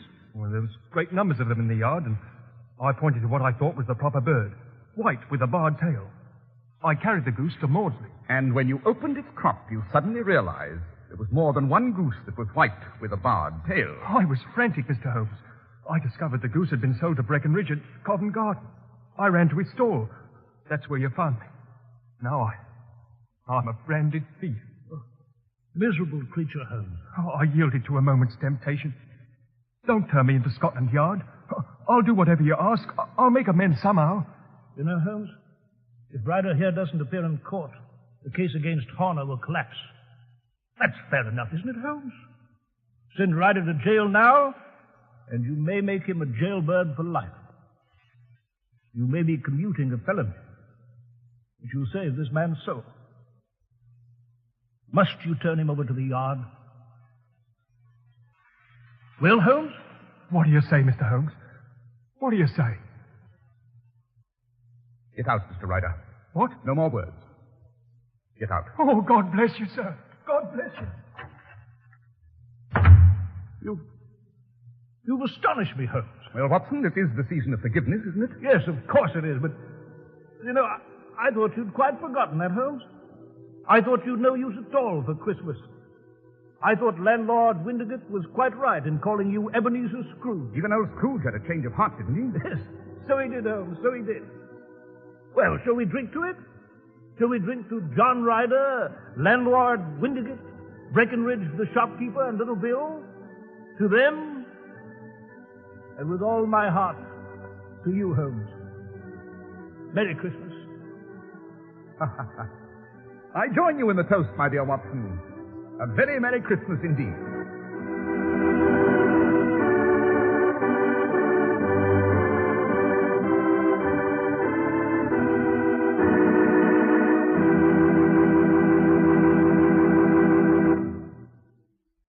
Well, Dr. Watson, the adventure of the Blue Carbuncle was a very charming and appropriate story. I imagine that next week, though, we return to the bloody, the grotesque, the great struggle between Holmes and the most brilliant criminals of his time. We do, Mr. Harris. Next week's adventure is entitled The Adventure of the Malicious Moor, which strangely resembles the story of Shakespeare's Othello. Well, that's a very attractive prospect, Dr. Watson. And, Doctor, as most of the friends of Sherlock Holmes know, an internationally famous society has been founded called the Baker Street Irregulars, a society of devotees to Holmes and to his adventures. And here in New York, there is a chapter known as the Diogenes Club, after the great Greek philosopher who searched the earth for an honest man carrying a legendary lantern. Now, each year, the Diogenes Club, whose members include many of the most distinguished personalities on the current American scene, makes special awards for outstanding achievements. On Wednesday, December 8th of this year, the very first recipient of this award, a Diogenes lantern, was President Harry S. Truman. The lantern was presented to our president by Mr. Elmer Davis and by Mr. Christopher Morley. In presenting it, Elmer Davis said that President Truman received it for shedding light on the political situation when the experts were in the dark. Now, in the absence of Dr. Charles Goodman, president of the Diogenes Club, I have been delegated to announce the latest award of the Diogenes lantern. Following the award to President Truman, the makers of Clippercraft clothes and all of us associated with the production of the adventures of Sherlock Holmes for radio are proud to announce the award of a Diogenes lantern for his brilliant portrayal of Holmes on the air to the eminent actor who plays the role on this program, the first citizen to receive the award after President Truman, Mr. John Stanley. Ladies and gentlemen, Mr. Stanley. Thank you, Mr. Harris, for representing Dr. Goodman and his associates. It goes without saying that I am deeply honored to receive this second Diogenes lantern, and humble that I should be so singled out. I may say that I'm doubly humble in my approach to the portrayal of the great detective Sherlock Holmes. Again, thank you very much, and Happy New Year.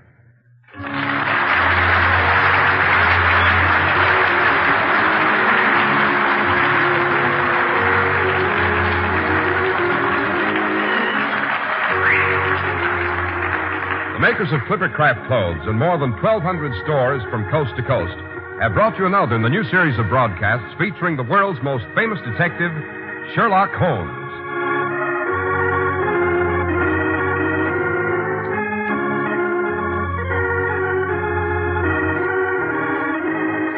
Our stories are based upon the character Sherlock Holmes, created by Sir Arthur Conan Doyle, and the program is produced and directed by Basil Loughlin. Sherlock Holmes is played by John Stanley, Dr. Watson by George Spelvin.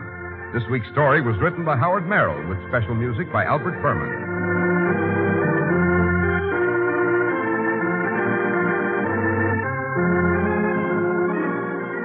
If you don't know your Clippercraft dealer, write Clippercraft, 200 Fifth Avenue, New York City. Remember, in 1949, beginning January 3rd, the makers of Clippercraft clothes will bring you the exciting adventures of Sherlock Holmes over most of these mutual stations on Monday nights. Check your local newspaper and mutual station for the time. Now, be sure to listen January 3rd. That's January 3rd to Sherlock Holmes in the adventure of the malicious Moor.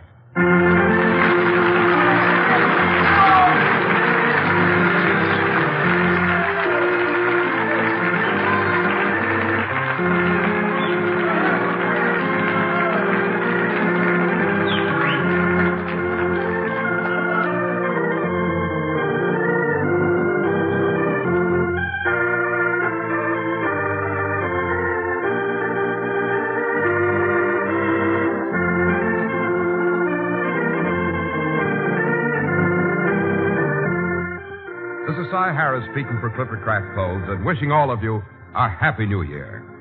This is the Mutual Broadcasting System. Welcome back. Well, I have to say, this is somewhat of a marked departure from the book. I think that they went for a portrayal in the overall story of Holmes as a somewhat hard-nosed character. Well, Watson is the much more gentle and compassionate person. That was generally the case in the stories, but I think throughout them, the original stories, Holmes would often show compassion or his own sort of sense of justice, aside from the law. In the actual story of the adventure of the Blue Carbuncle, it was Holmes who let the guy go without any word from Watson saying, "I'm not retained by the police to supply their deficiencies. If Horner were in danger, it would be another thing, but this fellow will not appear against him and the case will collapse. I suppose that I'm compounding a felony, but it's just as possible that I am saving a soul. This fellow will not go wrong again. He is too terribly frightened. Send him to jail now. You make him a jailbird for life. Besides, it's the season of forgiveness." So they kind of worked to get some of those lines into Watson's mouth. But that was the portrayal, and certainly had its popularity. Very interesting note: John Stanley becoming the second winner of an award from the Diogenes Society. And I think the key thing, every portrayal of Holmes will have its criticism. The great strength of Sherlock Holmes in any sort of adaptation is that people will watch or listen to it just because it's Sherlock Holmes, regardless of any problems. So, all right, well, now we turn to listener comments and feedback, and we begin with a comment from Steve, who offered this opinion regarding episode 809, the unfortunate valet. The valet should have gotten a second opinion. Undeniably true, because ended up committing a murder because he got tricked by the doctor. Nora emails in, I listened to the Sherlock Holmes podcast, The Mad Miners of Cardiff. Enjoyed the show as always. You mentioned the John Wanamaker's men's store, which you weren't sure how to spell. It seems to have been part of the Wanamaker's chain, and that's WANAMAKER apostrophe S chain, which was on the East Coast, and she provides some links. Anyway, I really enjoy your Great Detectives and Dragnet podcast. I'm learning about shows I never knew about before, and even if I had heard them before, your comments shed new light on what I've heard. Thanks so much for doing this, and hope you and your family have a Merry Christmas. From Nora, and she's in Seattle, so I So I got information on the East Coast chain from a listener in Seattle. And thanks so much. And I learned from my listeners, as that email illustrates. And I hope you and yours have a Merry Christmas as well, to Nora and to all of our listeners here. And we have one more note here on that situation. Minda writes in that the original store in Philadelphia is now a Macy's and may be part of the National Historic Registry. And thanks so much for everyone's comments and sharing. I really appreciate it. I'm glad to bring you this story, and next week is going to be great. We're going to start something very rare in old-time radio detective shows. Outside of the 15-minute serials of Johnny Dollar, we don't have a lot of multiple-part episodes, which allows some complexity. But next week, we start a 3-part Sherlock Holmes story, which will include perhaps either the best or the worst Clippercraft ad, depending on your perspective. You'll want to be listening to Sherlock Holmes over the next 3 weeks. We have 10 weeks in this specific serial, but we have a little bit more of Sherlock Holmes after that. So you'll want to stay listening to Sherlock Holmes on Thursdays. And join us tomorrow for yours truly, Johnny Dollar.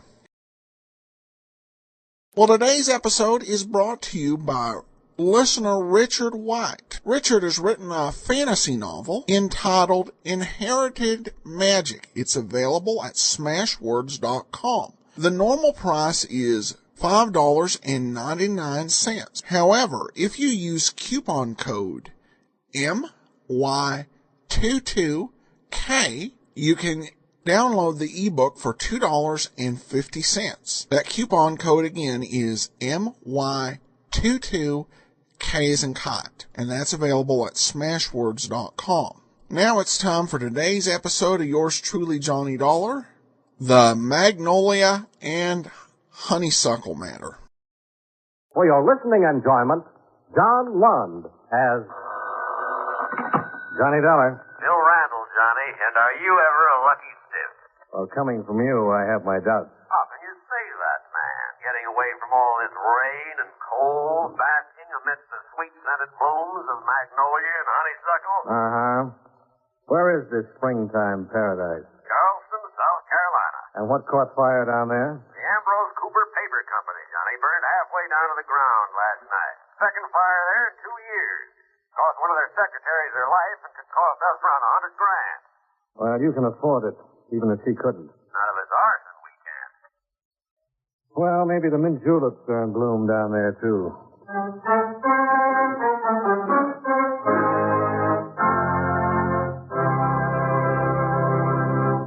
Now for just a few words on the subject of getting things done. Within the past few years, a new plan of activity has sprung up in America, the do-it-yourself plan. Whether you want to build a better mousetrap, a house, a rocket ship, plant a garden, or have some new clothes, you can buy the plans or patterns and do it yourself, which is a good idea. But there are still many things which can be done better with advice and help from the experts. For example, if you want to know the best way to plow the land, irrigate fields, or terrace your sloping acreage, there are experts who are always at your service.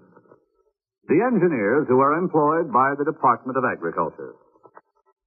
They are also the ones to ask for advice in constructing the buildings and potato cellars and seed beds on your farm. If you need electrical power on your farm, the department's electrical engineers will give you the help you need. Perhaps you may want to know the best way to can vegetables, what special shoe to buy, or how to plan the right kind of meals. If you do, the Bureau of Home Economics issues booklets on almost everything that goes into a home. If you want to set up a practical bookkeeping or accounting system to help budget and control your farm expenditure, the Department of Agriculture will help you work out the system which is best for you. It will also give farmers advice on financial matters, even help with cash loans, and help the farmer establish prices for his products which are fair to both him and the buyer. All in all, the Department of Agriculture is a right neighborly organization to deal with, and an important part of your United States government.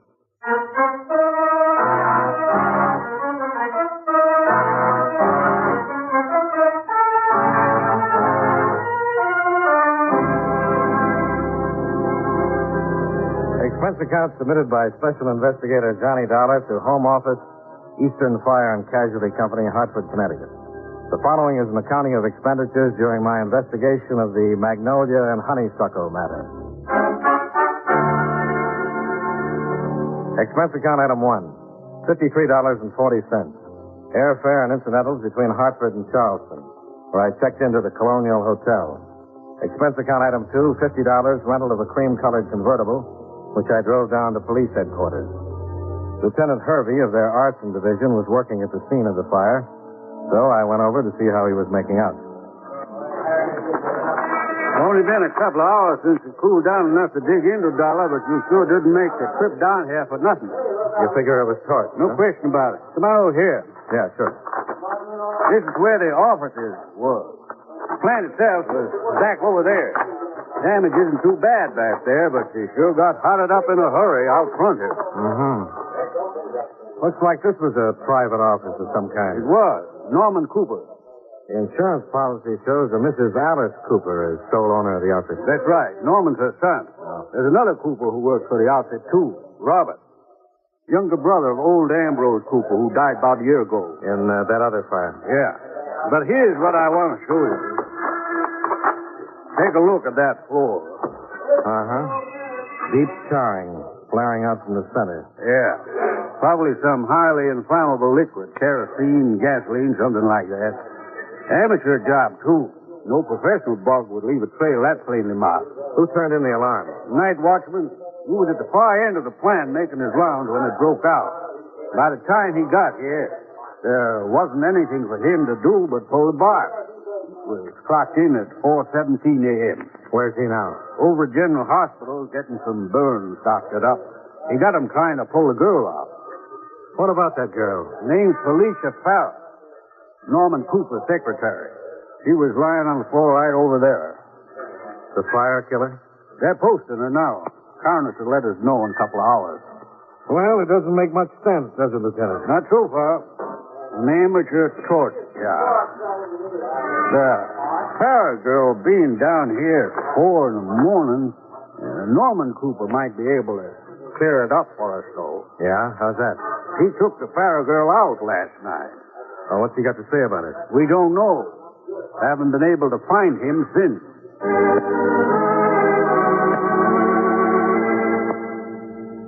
There was nothing more I could do at the scene of the fire, so I went to pay my respects to our policyholder, Mrs. Alice Cooper, whom I found silver-haired and gracious, serving tea in her mansion on Laguerre Street. She fitted perfectly into a picture of the Old South. Her brother-in-law, Robert Cooper, was also present. He struck a more discordant note. It was so nice of you, Mr. Dollar, to find time from your pressing duties to come calling on us. Actually, I should think that the interests of Mr. Dollar's insurance company would be more properly served in some other way. Just what did you have in mind, Mr. Cooper? From what Lieutenant Hervey tells us, there's definite suspicion that the fire was deliberately set. Your time might better be spent among the criminal elements of Charleston rather than here. Now, really, Robert, I'm sure that Mr. Dollar is a more qualified judge than either of us as to what procedures he must follow. Some tea, Mr. Dollar? No, thanks, Mrs. Cooper. Robert? If you please, Alice. I presume one of the first things you'd like to know, Mr. Dollar, is the present whereabouts of my son, Norman. Do you know where he is, Mrs. Cooper? He's away on a hunting trip, Mr. Dollar. He left last night, around midnight. Norman loves to go hunting. It's his favorite sport, you know. He'll be back in a few days to answer any questions you might have. Uh-huh. Isn't midnight a rather unusual hour to leave on a hunting trip? Now, look here, Dollar. I strongly resent the implications in this line of questioning you're pursuing. I imagine Felicia Farrow strongly resents the fact that she's dead, too. Norman had nothing to do with that. Or with the fire. Of course he didn't, Robert. But Mr. Dollar's certainly entitled to the information he desires. Mr. Dollar, midnight's the time Norman prefers to leave on his trip. That way he arrives at the hunting preserve at dawn. He always says it's the best time for shooting. Mm-hmm. I understand he had a date with Felicia Farrell last night, Mrs. Cooper. Yes, that's right. It took her to a company dance at the country club. It was over at 11. He brought her back home and then left on the trip. Just how friendly were your son and Felicia Farrell? Why... I'll answer it, Alice. And I'll put it bluntly, Mr. Dollar. Felicia Farrell was extremely attractive, but hardly the kind of girl Norman would consider marrying. And so far as I know, there's still no law against the sowing of a few wild oats. There is if the harvest turns out to be murder. Alice. I'm sorry. That was terribly clumsy of me. Are there any more questions, Mr. Dollar? Not now, Mrs. Cooper. And thanks.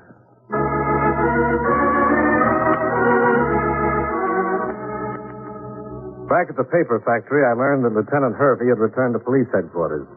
So I went to a lunchroom across the street to call into him. Expense account item 3, 55 cents. Phone call, hamburger, rare, and a cup of coffee. Hey, mister, one hamburger rare with the works. I figure it's done the way you wanted it. Oh, it looks fine. And that was coffee you said you wanted with it, isn't That's it? right. Yeah, there's sugar and cream. No, black. I see, sugar and cream. See, that sure was a mighty big fire they had across the street last night. Yeah, I guess it was. Yeah, kind of run into bad luck with fires, the Ambrose Cooper folks. The second one in 2 years they had. Uh-huh. Yeah, my, it was real pretty, though it was. Much prettier than the first one. Old man Cooper himself got burned to death in that one, you know. You saw the fire last night? Oh, yes. It was real pretty. The place sure looks like a mess now, though. How did you happen to be around at 4 in the morning? Well, the night man was sick, and the boss made me take his turn. Oh, he's always doing that, the boss. He kind of makes the fellow mad, too, having to take another fellow's turn like that. Yeah. Did you see anybody around the place last night? Well, no, there wasn't nobody around that I seen, because there was... Oh, didn't nobody but old Horace, that is. Horace? The old Horace Singleton. And the night watchman over there. Oh, it's no wonder they're always getting fires with old Horace around. Yeah, why is that? You wouldn't ever need to ask that question, mister. If you'd seen him the way he was in here last night. He came into the restaurant last night? Oh, yes, he always does. He gets to nipping at that bottle of his. And then somewhere around 3 or 4 in the morning, he begins to feel like having a little bit of company. So he'd been nipping last night, too. Nipping? Man, he was drunker than 40 hoot owls. Oh, he was real happy. Real happy, old Horace was. Said he was kind of celebrating his retirement. What time was that? Well, let me see. That was maybe 10, 15 minutes before the fire broke out. But I never figured old Horace would be rich enough to retire, though. I always thought every extra cent he made went for booze. How come you didn't tell the police all this? Well, I don't know. Well, I never thought about that, I guess. You think maybe I ought to tell them something about that? They ought to know something about that, huh? Well, they might be interested.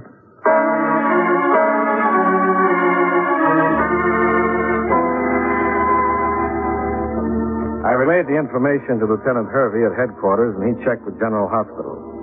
The watchman, Horace Singleton, had been treated for superficial burns and discharged an hour before. We started out in Hervey's car to see if we could pick him up for questioning at his home. It might make some sense, Dollar. We figured Singleton might be suspect in that other fire when Ambrose Cooper died. Never could dig up any proof against him, though. Can't figure out this crack about his retiring. The old coot dead broke, so far as we know. This is his street here. Carlton's not very proud of this neighborhood with all these shanties and shacks. That shack in the middle of the next block. Is that where he lives? That's the place, the one with... Dollar! Yeah, looks like we're just in time to pull the box on a third fire. By the time we got there and broke down the locked front door, the fire was really getting underway. Right in the middle of it was a rickety iron cot, and in the middle of the cot was the body of Horace Singleton. An empty whiskey bottle was still clasped firmly in his hand. Get that over there, quick! We managed to get him outside just as the first pumper rolled up in answer to some neighbor's call. Now, dear Dollar, I didn't think we were going to make it. Well, we could have saved ourselves the trouble. Yeah. Not going to answer any questions for us now. Well, he answered one. How's that? Whatever else he might have done, he didn't set that third fire. Not even the worst corn liquor smells like raw gasoline.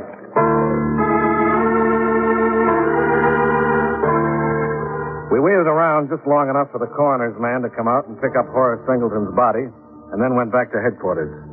Looks like we're in kind of a rut, Dollar. 3 fires, 3 bodies. We're getting nowhere fast. Well, at least we've got a pretty classic arson pattern. Yeah, the use of fire to destroy the evidence of another crime. This ties in, too. The coroner's report on Felicia Farrow. Lung tissue not seared or burned. Definite evidence of oxygen starvation. Probable cause of death, asphyxiation prior to exposure to fire. And I'll give you 8 to 5 right now. We got the same type report on Horace Singleton. So we've got a pattern. I know. Still doesn't tell us who or why. And sure like to... Excuse me. Lieutenant, hurry. Yeah, where? Uh-huh. Did you search your car? Yeah, I got it. Bring them down here to headquarters. I'll be waiting. Thanks. That might help clear up a few points, Don. Young Norman Cooper was just picked up by the Highway Patrol for speeding. Did they happen to find some hunting equipment in his car? Yeah. Some other things, too. Like what? Felicia Farrow's handbag and a couple of empty gasoline cans.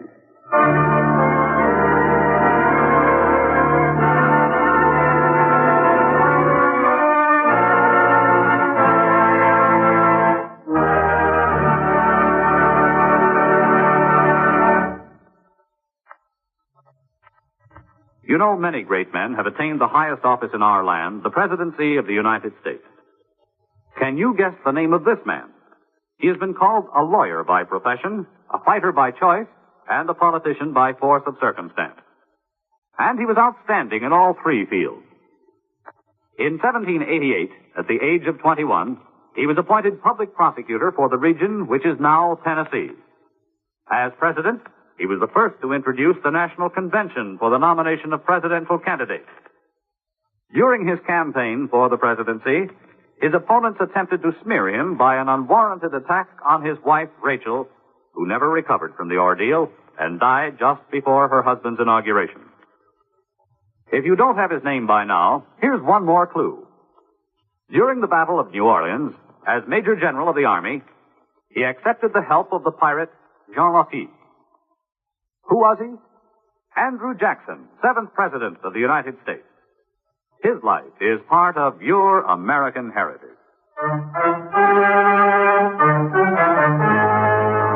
And now, with our star, John Lund, we bring you the second act of Yours Truly, Johnny Dollar.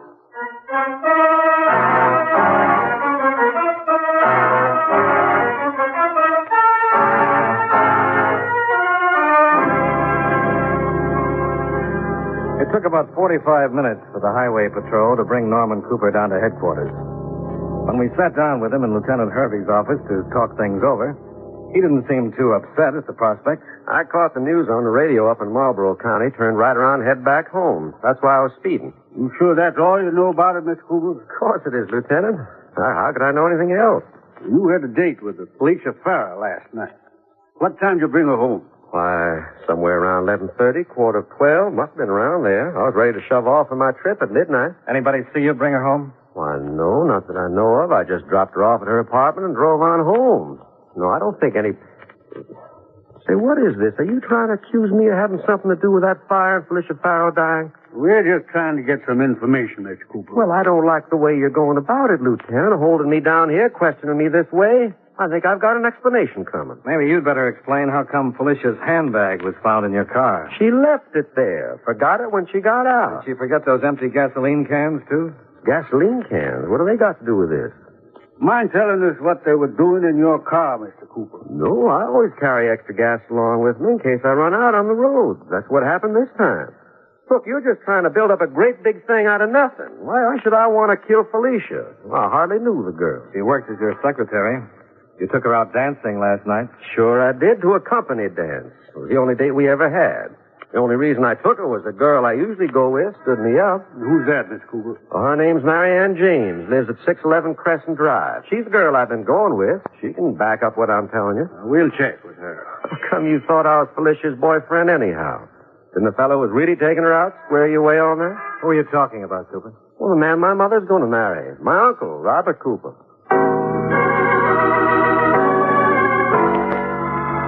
While Norman Cooper was giving his statement to the police stenographer, Hervey made a few calls around town trying to locate Robert Cooper. He came up with nothing, so I drove to Marianne James' address.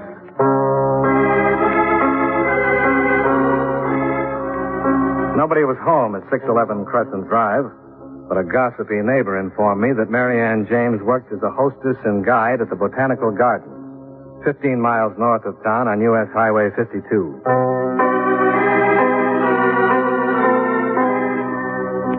Expense account item 4, $1.50, entrance fee to the garden. According to the modest sign out front, I was entering 250 acres of the most lush and beautiful flora to be found in South Carolina. Marianne was one of 10 Southern belles whose job it was to paddle enraptured tourists around artificial canals in flat-bottom boats, while intoning the glories of nature to be found there. I waited until her boat was free, then stepped aboard and we pushed off. You'll notice over there on the left bank, sir, the border of azaleas for which the botanical gardens are justifiably famous. There are over 47 different varieties of these lovely, delicate blooms, ranging all the way from the purest of virginal white to the deepest shade of passionate red. Okay. Now, straight... Okay, Marianne. You can relax now. I beg your pardon, sir. We're out of sight of the dock. Suppose we talk about something more interesting for a change. The rules of the garden, sir, forbid us girls to enter into any personal conversation with the visitors here. Must get pretty boring. Oh, you don't know the half of it. I get so sick of azaleas and magnolias and honeysuckle at times I could just... Say, now, wait a minute. You're not one of those company spies, are you? No, not this time. My name is Johnny Dollar. I'm an insurance investigator. I can't say I rightly know what that means, Mr. Dollar. Well, boiled down, it means I'd like to ask you a few questions about Felicia Farrow. Felicia Farrow? I don't think I rightly know anyone named. Oh. Now, you're not talking about that poor girl who got herself burned to death in that fire last night. Yeah, that's the one. I read about that in the papers this morning. That poor dear thing. What a perfectly nasty way to die. But I'm afraid all I know about her is what I read in the papers, Mr. Dollar. That's not what Norman Cooper says. Norman?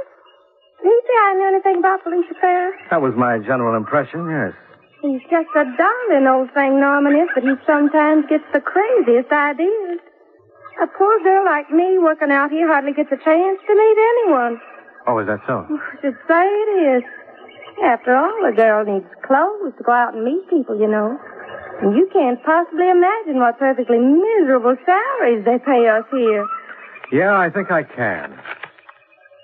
Well, what do you know? Looks like somebody dropped some money in the boat. Now, did one of those careless visitors here do that? I swear, some people would lose their heads if they weren't fastened on. Yeah. If you'll give me that bill, Mr. Dollar. Oh, sure. Here. Now, what were we talking about? Felicia Farrow. Oh, yes. The poor dear girl. Of course I knew her. What was I thinking of to say I didn't? You know where she was last night? I ought to. Oh? Why is that? I had a date to go to the company dance with Norman, but at the last minute I got a silly old headache.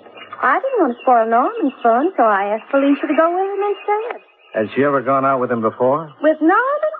Well, hardly. He's been escorting me around for the past year or so. Who did she go out with? Felicia? Oh, no one in particular. Well, what about Robert Cooper, Norman's uncle? I heard Felicia talk about him once or twice, but that's all. I know for certain she never went out with him.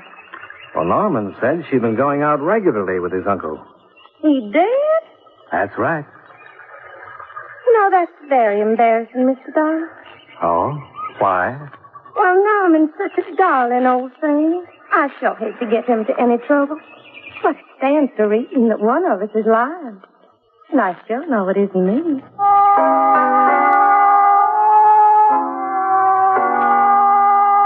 After floating around the gardens for 30 minutes more without Mary Ann changing her story, I headed back to town in the Colonial Hotel. There was a message from Lieutenant Hervey asking me to call him at headquarters the minute I got in. Been checking the bank accounts of the people involved, Dollar, and it looks like it's paying off. Well, it's about time something did. Felicia Farah made a cash deposit of $500 over and above her salary checks each and every month for the past 2 years. What about Norman's account and Mrs. Cooper's? Nothing there.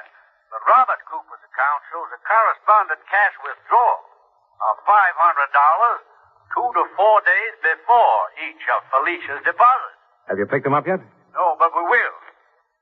And it's not too tough to figure now. Well, a blackmail motive might be a little hard to prove without knowing what Felicia had on him. Felicia Farah has a safety deposit box in the same bank. Can you get a court order to open it? We're getting one now. Care to join us? I don't mind if I do.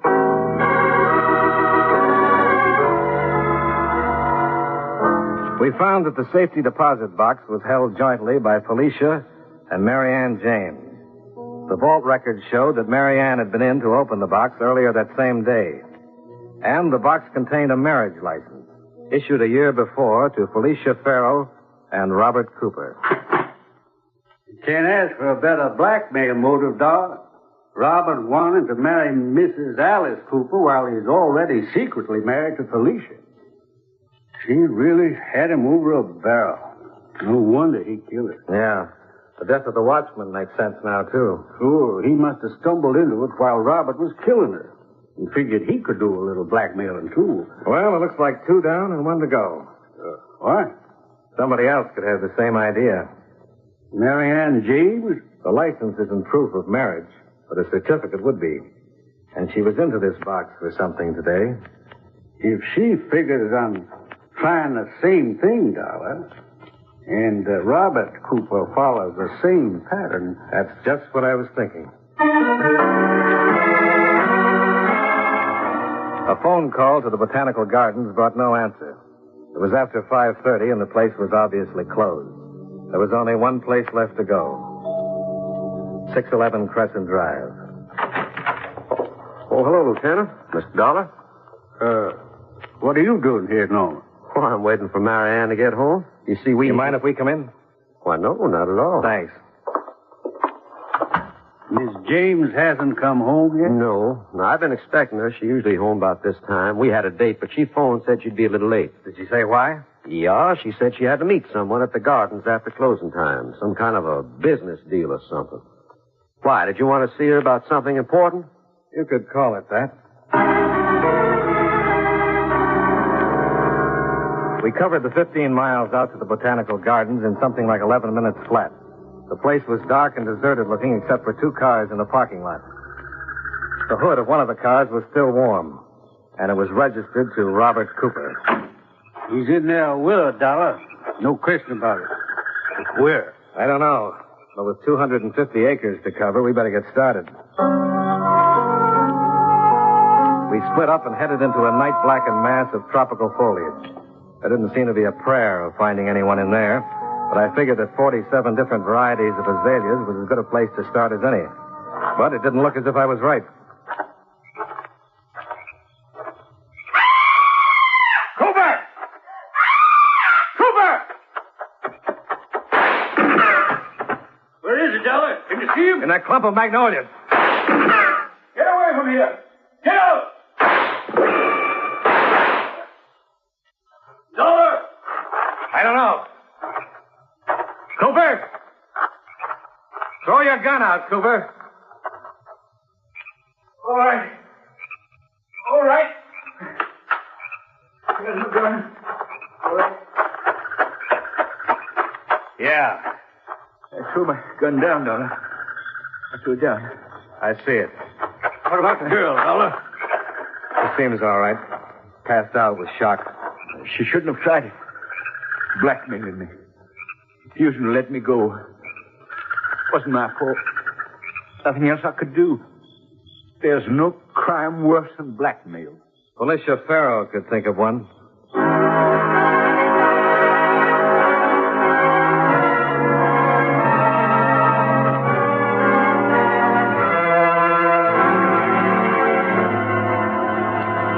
Expense account item 5, $18.30. Hotel bill and miscellaneous. Expense account item 6, $52.70. Airfare and incidentals back to Hartford. Expense account total, $176.45. Yours truly, Johnny Dollar.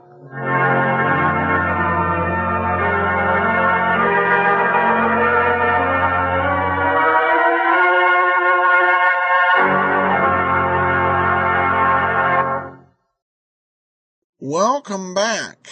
Blackmail is definitely not a intelligent way to make a living, even if you were to ignore the morals of it. Of course, it's one of those acts that's one of the more frequent motives for murder. And it's amazing that after all the murders that have resulted in fiction and real life out of blackmail, that people still try to get ahead that way. Received an email, one email from Joan, who says, "Hi, Adam. I listened to the last show of Call the Police, and I think this was the best show of them all.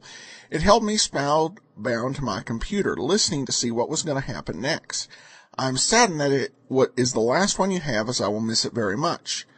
Top marks, Adam, for presenting this enjoyable show to us." Well, thanks so much, Joan, and I hope you and the rest of our listeners are enjoying A Life in Your Hands. And Call the Police definitely was one of those great, rare shows that is just so incredibly well done, even though there were only a few episodes. Well, that will do it for today. We will be back with you next week on Monday. Join us for Frank Race with Paul Dubov taking over in the lead. And then on Friday, it'll be another episode of Yours Truly, Johnny Dollar. In the meantime, send your comments to box13@greatdetectives.net. Follow us on Twitter at Radio Detectives and become one of our friends on Facebook, facebook.com/Radio Detectives. But from Boise, Idaho, this is your host, Adam Graham, signing off.